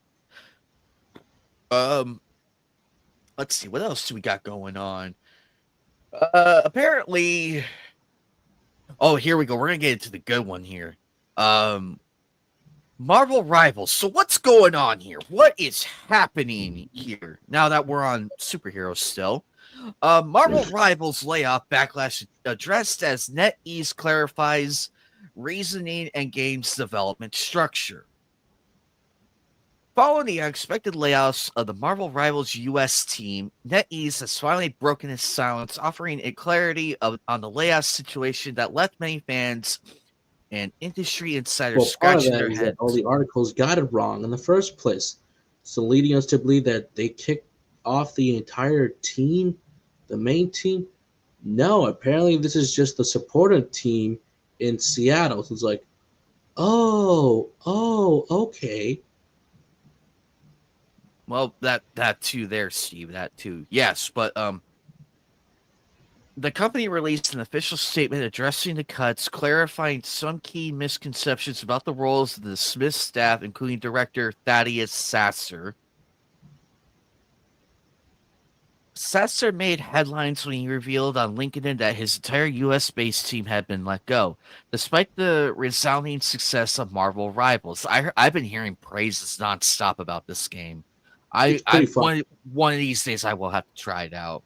Um, his post laminated the decision, highlighting the team's contribution to creating a new thriving franchise for NetEase. However, NetEase's statement offers a more nuanced explanation of what happened behind the scenes. Organizational reasons behind layoffs. According to NetEase, layoffs were a difficult decision made for organizational reasons as to optimize development efficiency. The cuts specifically targeted the Seattle based design team, which comprised just 6 people. NetEase emphasized that the affected employees would be treated confidentiality and respectfully, and that their contributions to the game would be acknowledged. One of the biggest takeaways from this statement is the clarification regarding Sasser's role. While he was the game director for the US design team, he was not the game's creative director, as some had initially assumed. NetEase confirmed that the core development of Marvel Rivals has always been led out of its Guangzhou, China office. I am not repeating that word again. That was Of its difficult. Chinese office. And under the leadership of lead producer Wei Kong Wu and game creative director Gunyang Chen. I am really trying here, ladies and gentlemen. I am really trying here. To our Chinese friends, I apologize. Anyway, moving on. Despite the layoffs, NetEase was quick to reassure players that Marvel's Rivals remains a top priority. The company emphasized that the core team is fully committed to the game's ongoing success, and they are investing more, not less, into its future. Players can expect more updates, including new superhero characters, maps, and live service features. It should not be a live service. That's the one thing I will not agree with. Everything else is fine, from what I heard. But see, this is where live service is really tricky waters, and why me, Joker, and everybody have been um Have been vehemently very have been very much against been it. trying to say be very careful of what you're getting into. But he's not We're played not Marvel fully Rivals. I have. we're So well, we're not along with we're not Hikari. against we're not But against what live I've done service by right with any Rivals means. has been so far.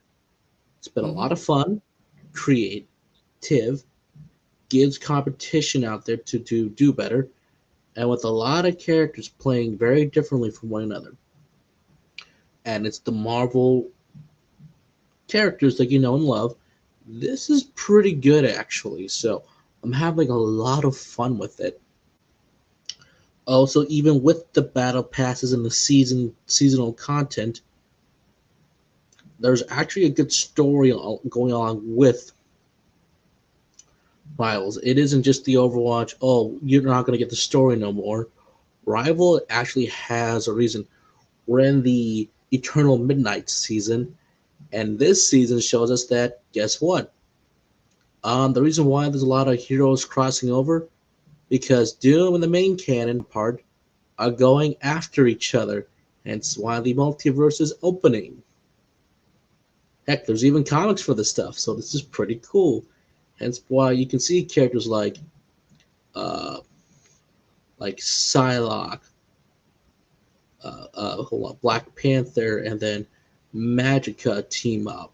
You got Namor and Jeff the Shark teaming up. So this is pretty cool. But even in Eternal Midnights, apparently there's a vampire problem. Yes, there's a vampire problem. And lo and behold, Doom is teaming up with Dracula, or he gave Dracula that edge he was looking for, that one thing he's looking for. Even Dracula's like, no, I don't trust you. But it's like, knowing Doom, he's gonna get his way, and he did.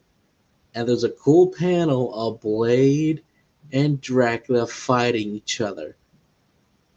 Heck, even yes, Triple Oh, J himself, J. Jonah Jameson, is saying that I approve what the Fantastic Four are doing.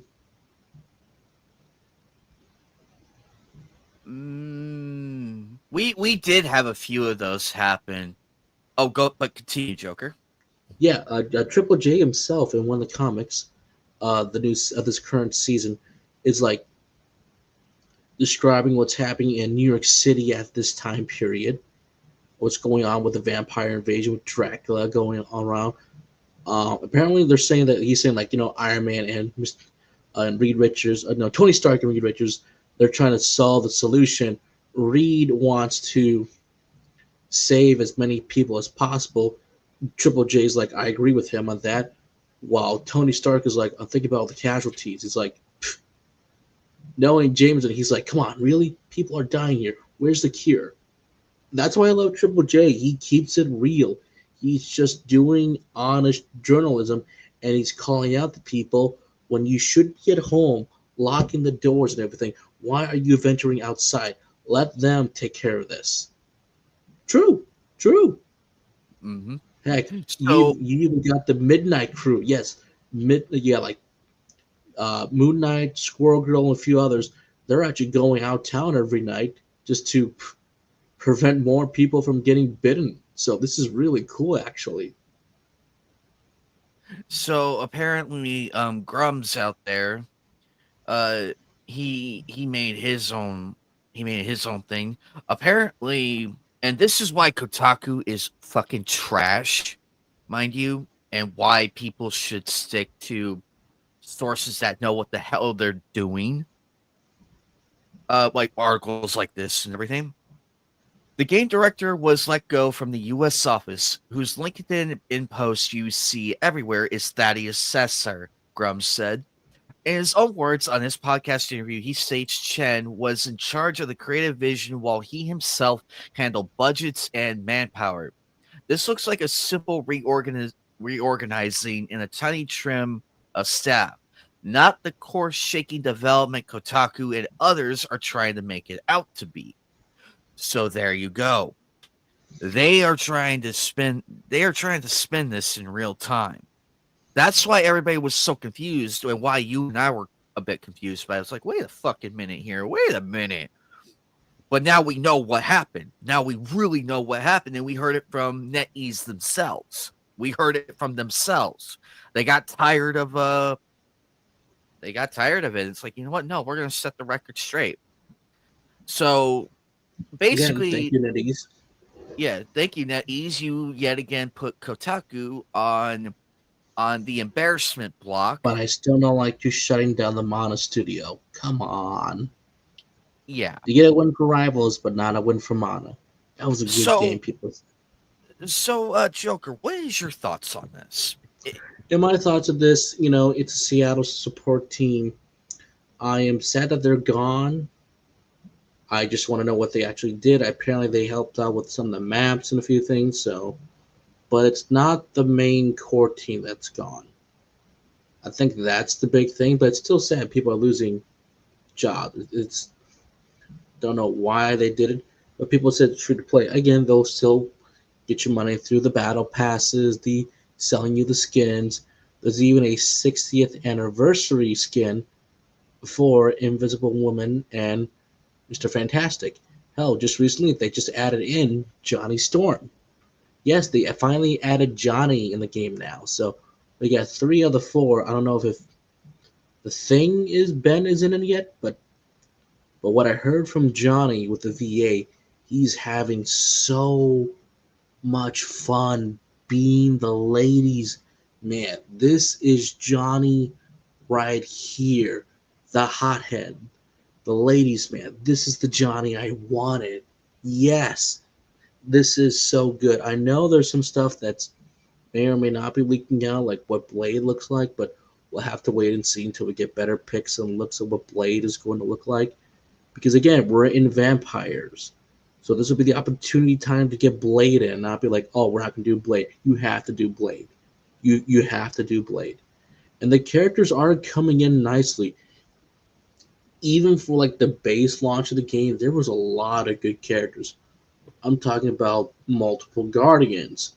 We have multiple Fantastic Four. Again, a girl I didn't even know that existed, like Magica, is voiced by one of my favorite actors from Demon Slayer. This is Nezuka's actress. I'm like, holy crap, she is so good at this character. This is awesome. Hell. You know what the funny thing is? They made Squirrel Girl likable. No, seriously. If you never liked the Squirrel Girl runs, she got incredible person voicing her, and they made the design work. I'm like, this is Squirrel Girl. Like, I'm going like that Squirrel Girl over there, the one we used to make fun of, the one that we used to feel bad for some of the artists. It's like, this is the industry of the comic books. You kind of should know what you're getting into, but that that Squirrel Girl now. Well, hubba. No, seriously, they made Squirrel Girl very likable, and she's funny.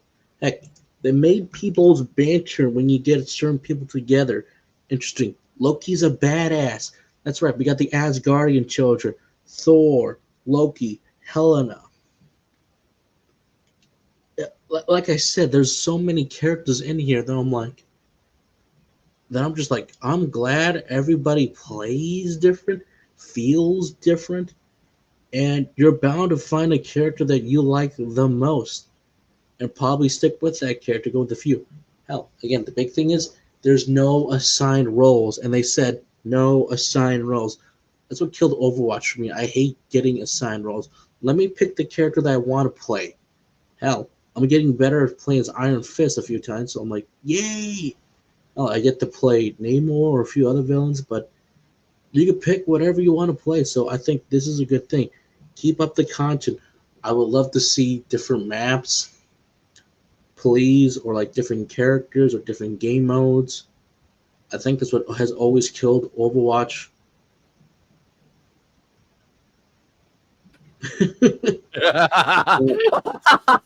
Yes, Yeah, go around, hopefully tell me, Blade. Rusty.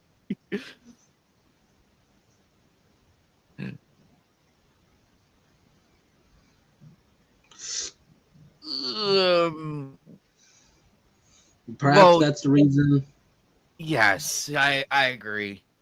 Um, but they made this one likable at least. So I'm like, you're working in the right direction. And as always with these team up hero shooters, you're gonna get a good team. You may not get a good team, but if you find a good crowd, it's working. It's working. It's a good win to have, and I'm glad I'm playing this game so far. I'm really liking what I see, and if the content continues to evolve correctly, we get better game modes, more diverse maps, with with the Marvel lineup of characters they have. Uh, I expect to see pretty much in the near future, at least, to see some of the other characters coming. Like some of them are going to be slightly tied into some of the movies. Like I definitely want to see their take on Red Hulk. I know Banner's writing it, but I would love to see Red Hulk. I mean, That would be cool to see. I would love to see the Black Widow family. Black Widow's already in the game. I'd love to see her family. Some of the more widows. I would love to see Taskmaster, please, or like Taskmaster, yes, an accurate one. please. Havoc, Uh, Havoc, I would be the surprised if comic accurate Havoc, the one I grew up reading. the one that I knew who's a badass and not the whatever they try to do with Black Widow with that version. I always feel bad for that one because I'm like, what? Well, also at the same time they had a male stunt actor do it, but then it's like, but the point is, there's a lot of cool characters you want to see, or who are going to be some weird choices. Like, how are they going to do Ant Man and Wasp? Like, how are they going to do these two if they ever get in the game, or like Falcon and a few others? So I love these moments. I love these characters, and it's cool to see people finally see what some of their iconic outfits are like to what we've known from the comics and animation all along versus the MCU versions. So, I mean, this is cool. Get on Marvel Rivals. It's a lot of fun to play.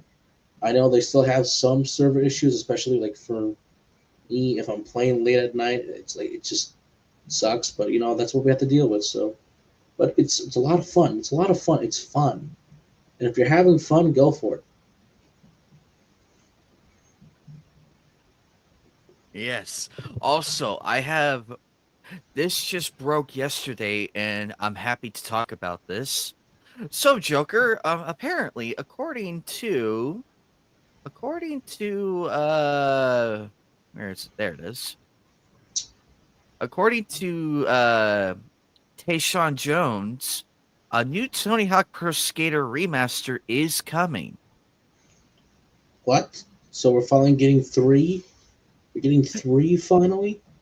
So Tayshawn Jones said during a radio appearance, which was yesterday, talking with New York's Power 105.1 FM, Jones gave away that a new game is set to be revealed and or released in the near future. I'm in a Tony Hawk game coming out, so that's cool. They got a new one they remastering, so that's all about to come out. I was in the last one. Um I wish I could tell you more, but I can tell you that I've been talking to Activision again, which is insanely exciting. We are working on something. He later then posted on media that he wasn't supposed to tease anything else about the future of the series, but there will be a future. So this is huge, Joker, because remember, I had that game and I kind of went overboard and got the I had a Roswell. friend who had at least, I think it was number three, and then my other friend had the downhill jam stuff. So I'm like, I have played American Wasteland at my cousin's house, and then I tried to find a copy of that, couldn't, but I did play Proving Grounds and then Project 8. So I would love to see well, depending on which remaster it is, definitely it's going to be I know number three. it It has has to to be be number three three. or And then after four. that, I mm, 3 plus 4 could okay, work. It could that work, could work but as definitely well. three. But definitely three because three. That was that was my home. My son. I literally beat my cousin so badly in that game because I'm just sitting there just casually. Speaking of which, the legendary Tony Hawk's going to be at Game On Expo in April. The legend himself. So you better find your copy of Tony Hawk 3 and have him sign it. So, ooh, I wish I had it, but unfortunately the autographs are purchased only through online. I can't do it in person. But that might change though. That might change. I don't know what's going on, but we'll see. you I don't know, know any, but they're having a Tony Hawk 2 tournament and oh, wait. the winner himself or herself gets a signed skateboard by Tony Hawk. Oh, you better enter that. You better win. I'm thinking it's tempting, but remember, I'm going up against a lot of really great players, and I don't know what the competition is. So It could be trick attack, it could be horse, it could be tag, it could be um all the other ones. However, I'm thinking on it because a side skateboard by Tony Hawk himself, that will look great on anybody's wall. Um, but this is exciting news, ladies and gentlemen, because the success of Tony Hawk 1 and 2, because remember, we were still in COVID. We were still in C19. We were still in C19, but it sold really well, despite what was going on in the real world. What was going on in the real world and everything that was happening. It still sold really well.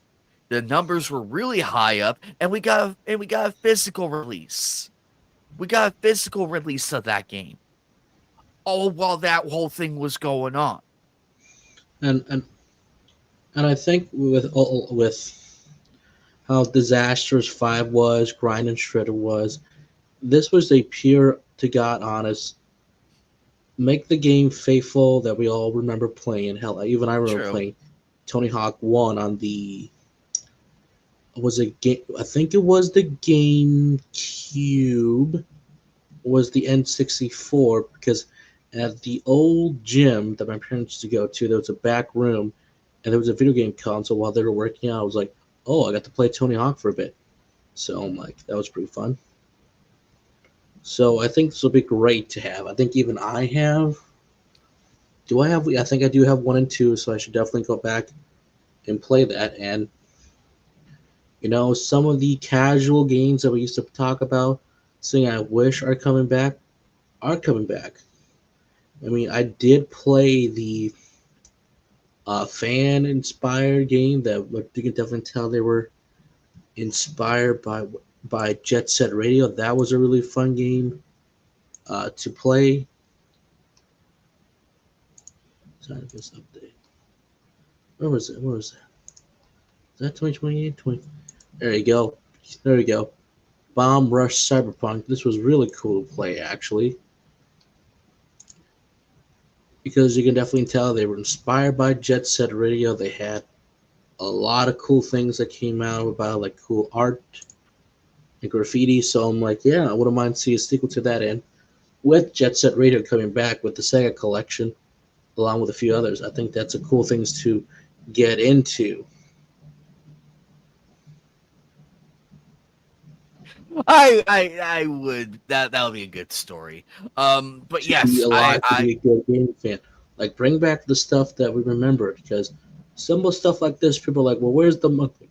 This is what we used to play as back in the day before the whole graphic fidelity went upgraded before we wanted the yeah, because cinematic. Tony Hawk 3, because remember, Tony Hawk 3 was a major step in graphics, scenery, and new things. We even got we got Darth Maul, we got Wolverine in the same damn room. How that is huge. If you told a fan that they were gonna that one of their favorite characters was gonna share the same game as Darth Maul, they would laugh at you. But to us, That was that cool. was But nowadays I people are gonna say that, but can't you just mod that in? Back in the day, if you go to the cheat code stuff, was it, awesome. Nowadays you have to mod that stuff in, but this is cool. and But we we'll also see if the got licenses are in there. But to me, if they're gonna do another one after that, probably to me it's gonna be one of the other games. But I would love to see American Wasteland come back because that was the one I had the most fun with. American Wasteland Despite was doing fun. those stupid ollie tricks, it's like you had to be so precise on. Oh, the nightmare! If they fix that stuff, the game would be perfect for me. So,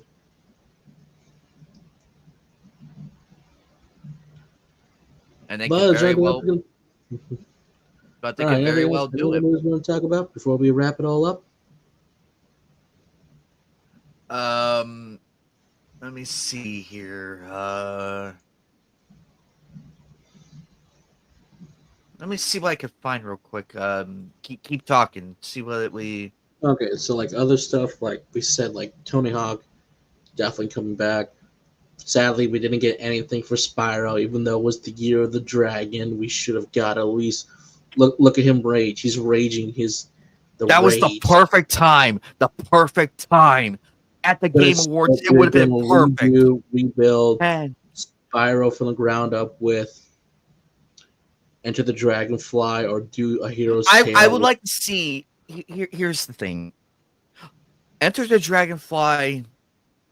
As bad Was as bad. that game, as bad as terrible as broken as that game was, I do like the story, the premise. I do like it,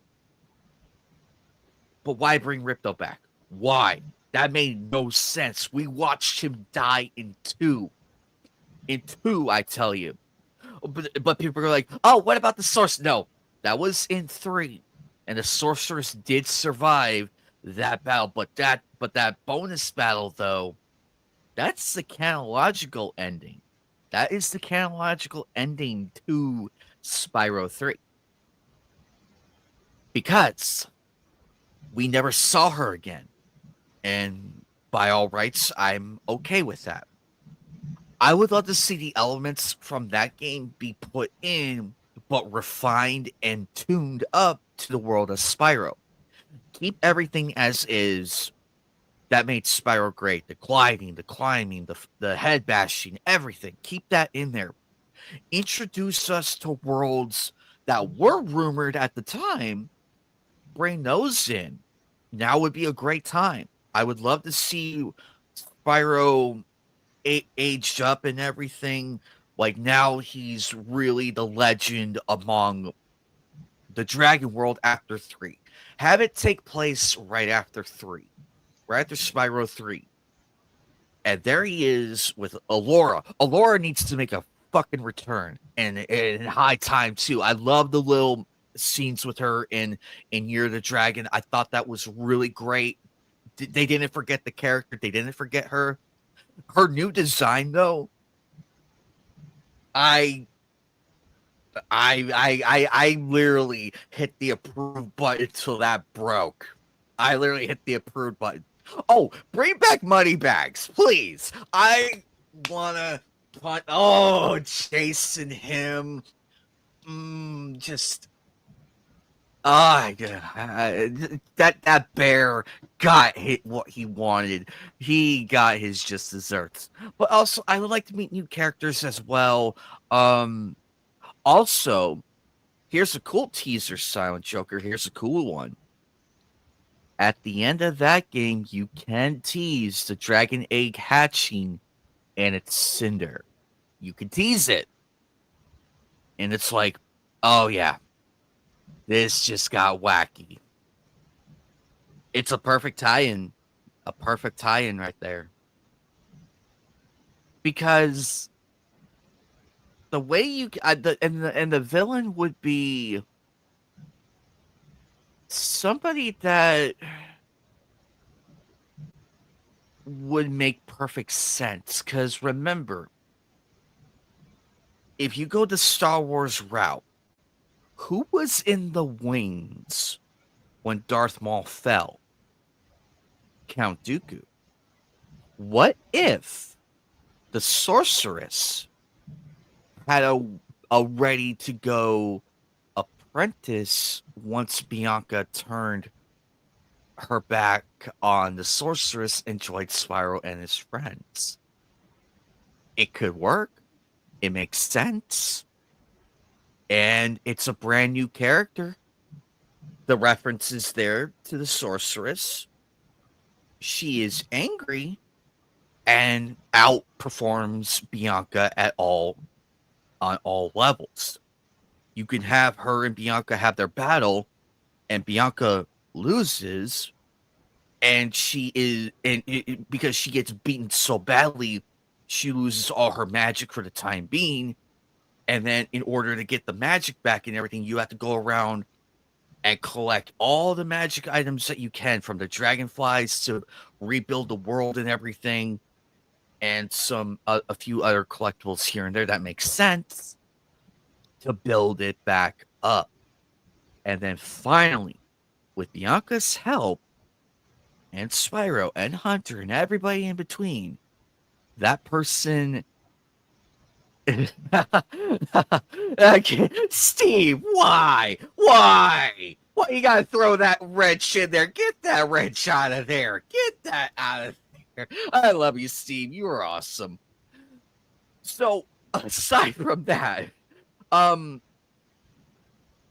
you can make it work. Also, Sergeant Bird would make a comeback. And you know what else, Joker? You know what we were really robbed of in 3?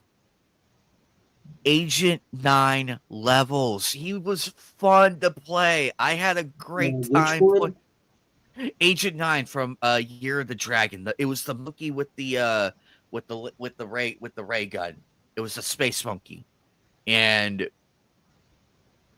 I'm pissed we never got more levels with him, cuz he in the remastered he was perfect. They got him down to a T and I had a great time. I'm like, why am I craving more? Why? And it's that feeling right there that makes it so great. Bentley can make an appearance. You could tease Bentley, and then of course you would have the nasty Nork reference, like Easter eggs right there. And of course, the one thing that everybody hates to hear, the two things everybody hates to hear. Thank you for rescuing me. Or trouble with the trolley, eh? You could do that. But you see, ladies and gentlemen, this is why fans should be in the writing room.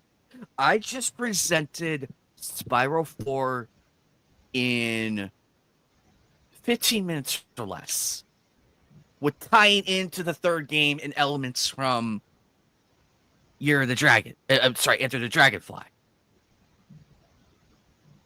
It could work. It could work. Done properly, written properly. The premise is right there. Now, how do we get to the end? I leave that up to them. But I'm still hopeful. I am still hopeful for a Spyro game, because what happened to Crash 5 was very tragic, and Activision needs a boot up their ass saying, hey, we Crash Bandicoot 4 did well. Circumstances were bad, not their fault. It sold well. We wanted a brand new Crash game and we got it with Crash Bandicoot 4. Rumble had the worst circumstances I have ever seen. It became a live service game, unfortunately, because I feel like Crash Team Racing did it better, because it was everybody's childhood game from the original creators of Naughty Dog at that time. It worked perfectly with that. That's one of the live service games that worked really well for what it did. Yeah, there were server crashes here and there and everything, but you still had fun. And there was an abundance of content out there. It worked. And I feel like that is the definitive way to play Crash Team Racing. It's that one. And I say the same thing for the Insane trilogy. And I feel like Rumble was supposed to be the successor to Crash Bash. I am not looking forward to that game, guys. I am not looking forward to that stream of that game. I am not looking forward to the mental nightmare that game is. I am not looking forward to that. By the time I'm done with that game, I'm probably going to be in the mental hospital by the end of Friday when I'm done with that. That being said, I'm ready for the coming games. I'm ready. We have Kazan coming out. We have the one game you like that's coming out that I'm really excited to play, because I'm ready. I'm ready to play that. I'm like, damn it, I need a dominant mommy right now to bang me up in that game. And I'm not apologetic on that one. But aside from that, we have a lot to go. We have a lot to go than everything. And I feel like we have so much more to go through as we're progressing as we're progressing into March. Between March and August, I say we're probably going to have the major league hits in gaming. We're gonna we're gonna have um a major shakeup going on.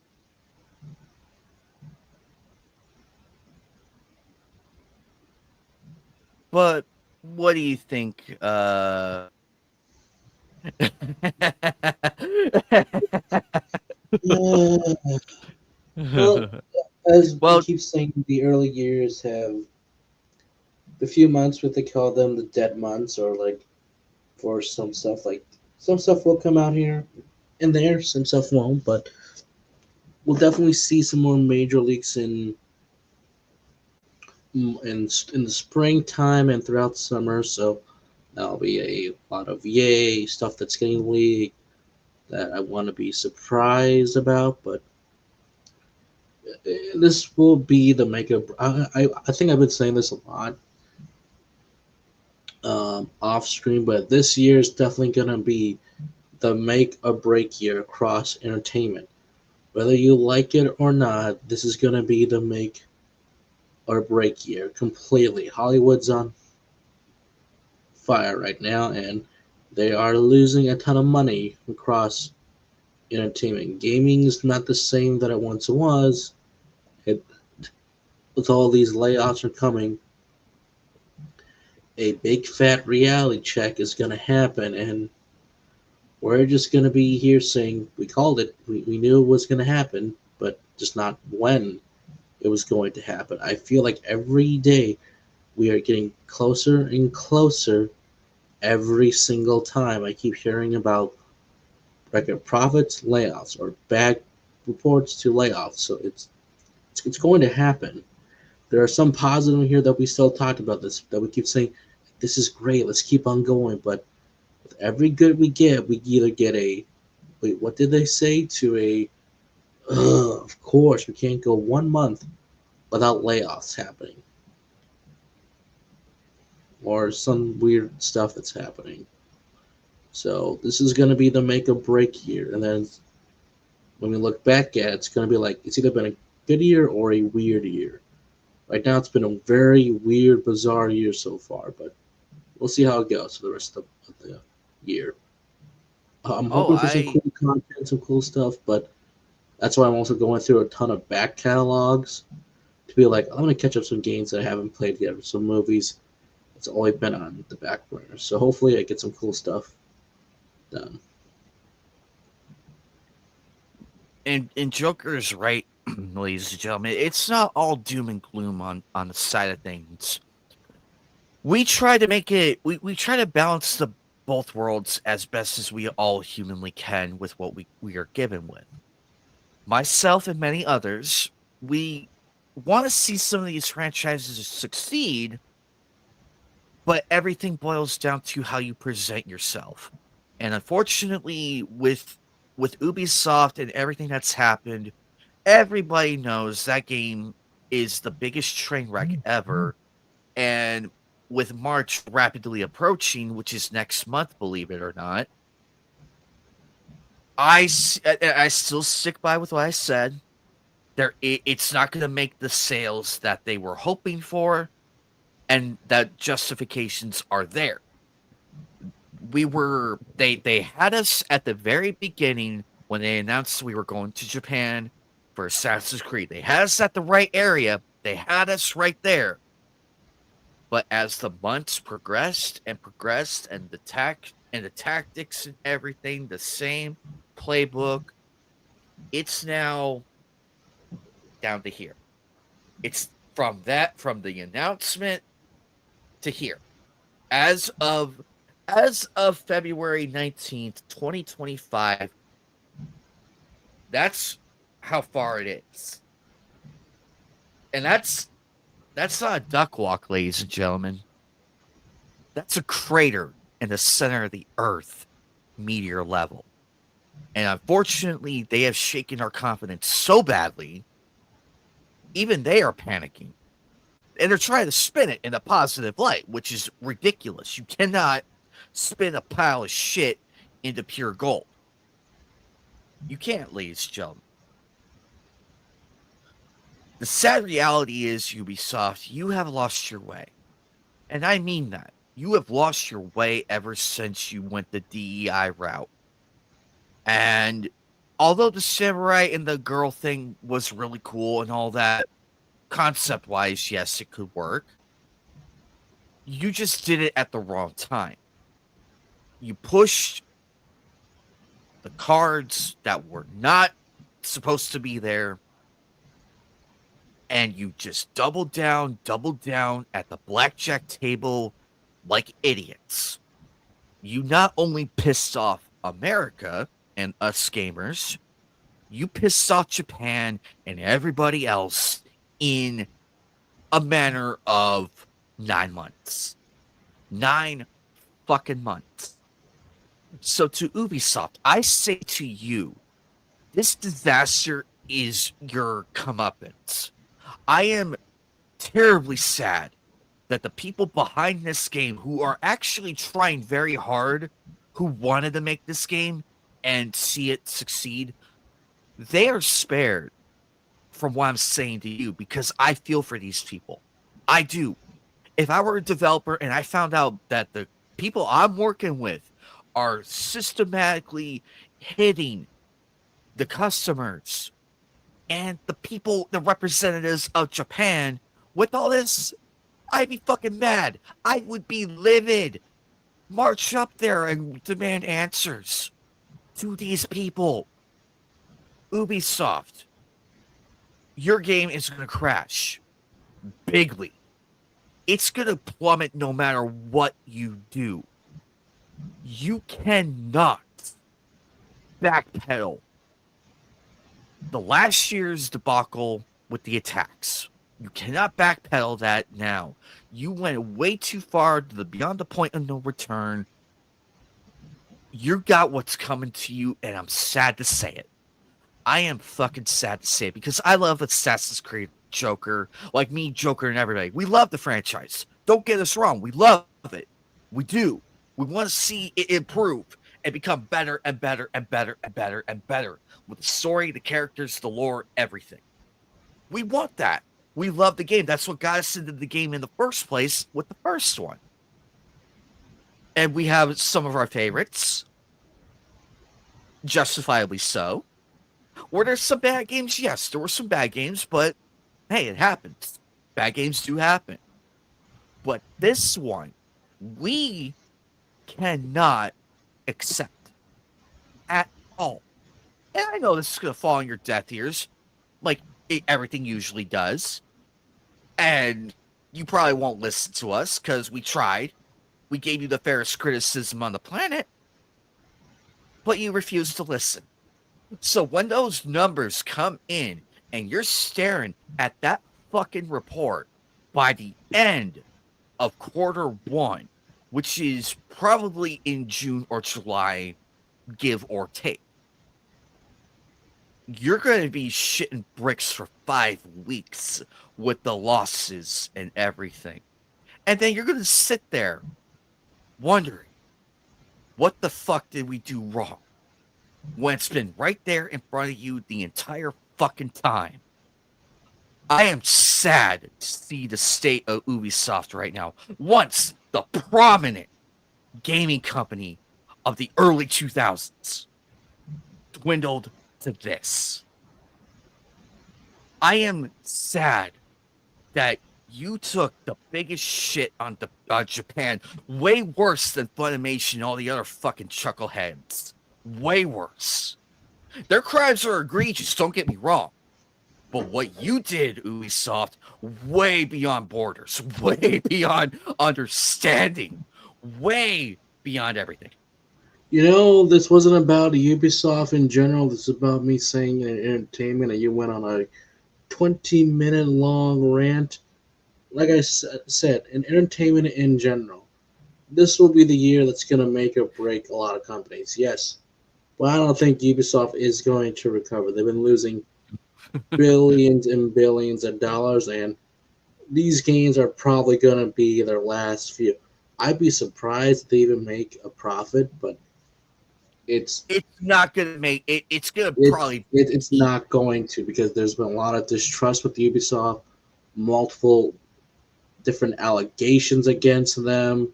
Again, I keep telling people, if you want to know why they keep pushing for female leads, because their old executives said this: female games don't sell. I'm like, Tomb Raider, Metroid, Metroid.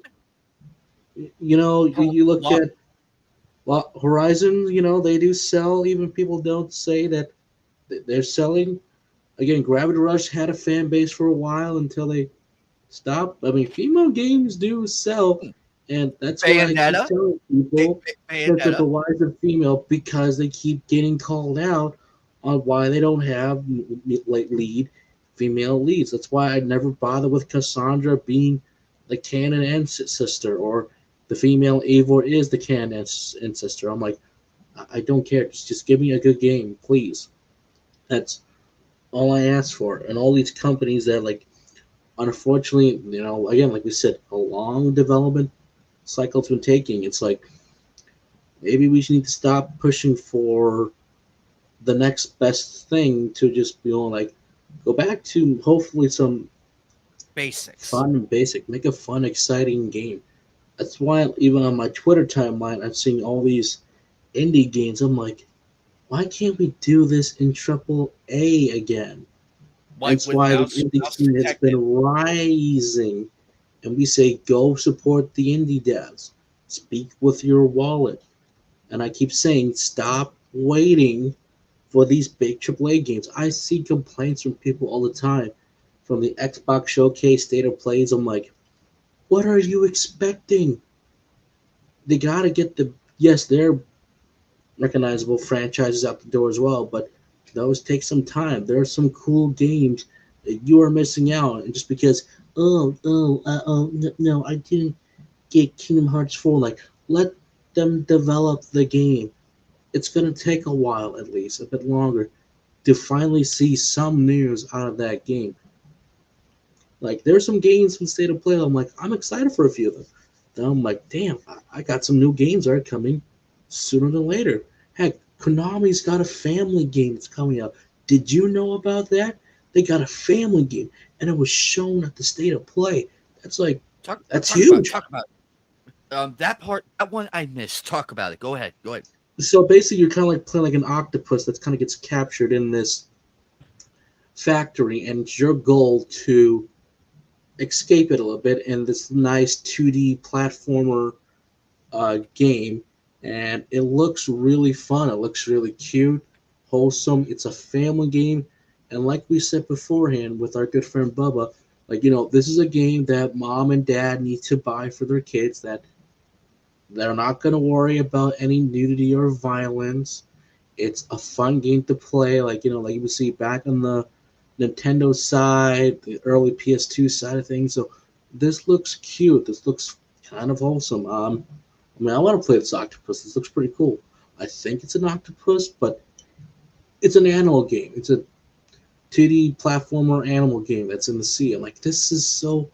Heck, there's even a section in the game that they show that you from being chopped to one where there's like this whole martial arts dojo. I'm like, they put this in a awesome. Like, that's the stuff we need these days. Versus the whole, I'm not getting, you're not getting Persona 6 anytime soon. You're not getting Yakuza 9 soon. People are gonna say, yes, we are. I'm like, okay, do you know when they're coming out? Are you a game developer? Have you worked within the industry? And people say, but we got them out sooner. Old engines, they know how to use them, they know how to optimize them, but when you go from your usual in-house stuff to the newer shiny like Unity, Unreal, all that stuff, you have to learn a brand new language. And, well, yes, it's going to work great and maybe optimized better. It still takes a lot of time, money, manpower to get something to look just as good as you want it to be. There's a thing called legacy. I know Kingdom Hearts 4 is a big one, but That's a big legacy to live up to. Something that earns the title of 4 that can start the next saga. Persona 6, I still don't see them for another few more years at least, but it's been so long since 5, and yet they have also have accidentally milked 5 to death with multiple spin-offs, animes. I'm like, and I'm just coming off a refantaso, so I'm like, sorry, you can wait patiently and play some really cool games out there, or go through your back catalog and be like, what's a game or two I've been missing to play? We've all got back catalogs that I've been building up for a while that I need to play, and I'm playing a few of them. I'm glad I'm getting back to playing these because it's taking time, taking my mind off a few things. And this industry is the way it is for unfortunately. Yes, I get it. The big AAA titles are the ones everyone's waiting for, but support double A, support indie developers, because that's where the most fun you're gonna have. You might be surprised by a few of them. To say, I just found a cool new developer. That's what we want to see. That's what we want to promote more often instead of the big AAA. Again, I'm sure Monster Hunter Wild is going to be great. I'm sure whatever our Eastern developers are making are going to be great, but sometimes I get a little burnt out from them and I want to play something smaller, small scale that feels more passionate behind it versus some of the bigger stuff.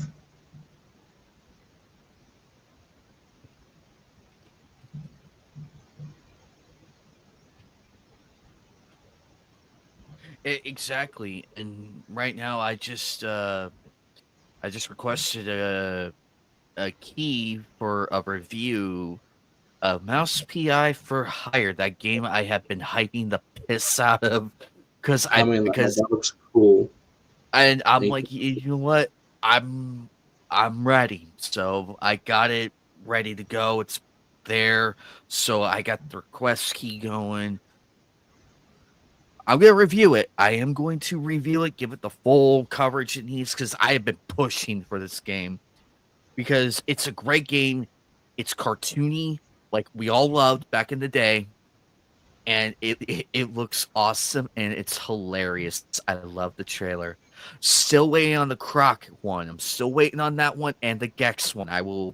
I'm keeping an eye out for all that info. I'm keeping an eye out because we need a release date pretty soon. We need a release date. I'm ready with my wallet, folks. But people are like, "Oh, why are you so excited for the remaster?" Croc was a nostalgic. no, it's nostalgia factor, but it's done right. Don't forget, this is the same company that made this game in the first place, so they know what they are doing. They know what they're doing, and they have been. The quality of life really shows. They've been showing off what they've been doing, and it's like, and it goes back to your question, Joker. It goes back to your question. Why aren't the AAA games doing this? Show us what you're doing. It doesn't have to be everything. It could just be like a segment of it, and we'll give it our thoughts for feedback. That's what it is, and I'm loving it. It's not McDonald's, but I'm loving it. The fact of the matter is, the indie game scene is the future, and also the more popular and platforming and all the other cool titles that aren't the triple A's.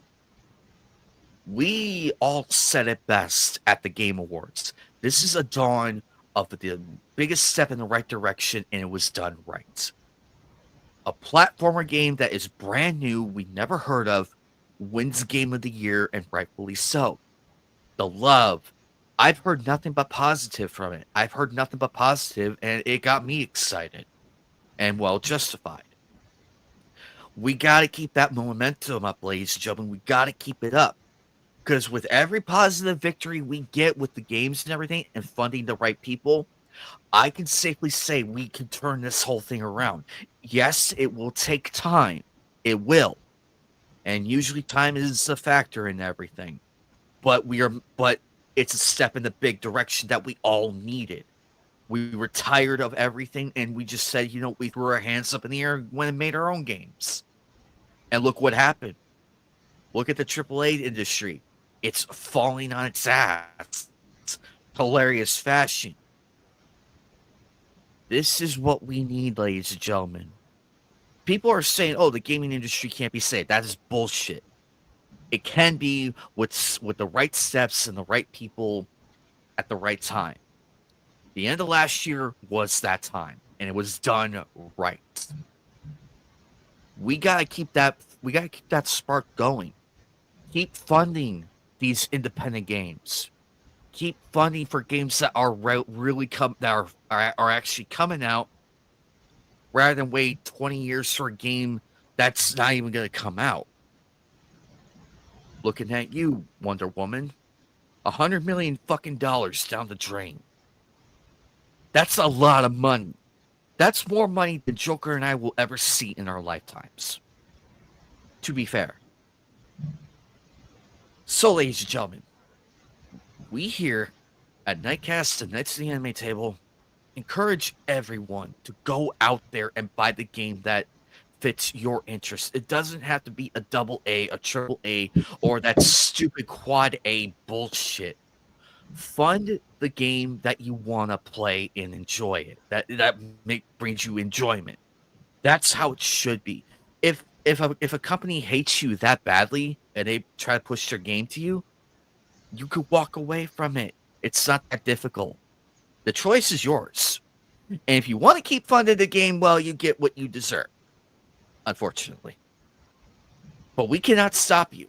We cannot stop you because you're making the choice. And all we can do is just sit and go, okay. With that said, ladies and gentlemen, we had so much fun tonight. Joker, you're awesome. Thank you for coming here and helping with all this. Everybody in the panel, everybody in the chat tonight, my goodness gracious, you guys really brought our best here tonight. We brought our best. And I'm excited for the news that came out. I'm excited. I'm sad for the developers that got laid off. I hope they're being properly taken care of, at least, given options to go and do other things. But like Joker said, this is the 2 months in the new year where it's going to be slow. But these are very exciting times to be a gamer. Because from March onward, it's going to get real interesting. And I hope by the time in June, we have a lot more to talk about and a lot more to praise. Because I'm genuinely excited for this. Joker is excited for this. We have a bunch of new games coming out that we are genuinely excited for. And we want to keep that spark going. So what if Ubisoft falls on its ass and all the other games and all the other corporations who attacked us and everything? Let them bite the bullet. We don't. We're over here funding people who love gaming and are for the gaming. By the fans, for the fans. With that said, me and Joker humbly thank everybody for coming here tonight. You guys have been wonderful. Thank you for sharing and everything. It means a lot. We have, and I want to take a moment real quick. I'm sorry for the lack of content. I'm dealing with a lot of stuff on my end, but I am pushing forward, though. I'm still pushing forward despite all this to bring whatever I can to the table to help, to entertain and still keep it going. I ain't giving up easy. No, that door is long closed. I ain't giving up. Tune in tomorrow night for Sonic Watch Party. We encourage you guys to be there. It's really gotten interesting. I cannot wait for the next episode. It's ready to go in the DVD player. It's all set. Hope for the best, guys, and keep on rocking. I'm Anime Night. This is Joker. Oh, no! That's And a the woman from Marin says thank you for coming. Oh, that's cute. I told you, part 1, security. Gotta find my Gojo cosplay, and then we're good to go.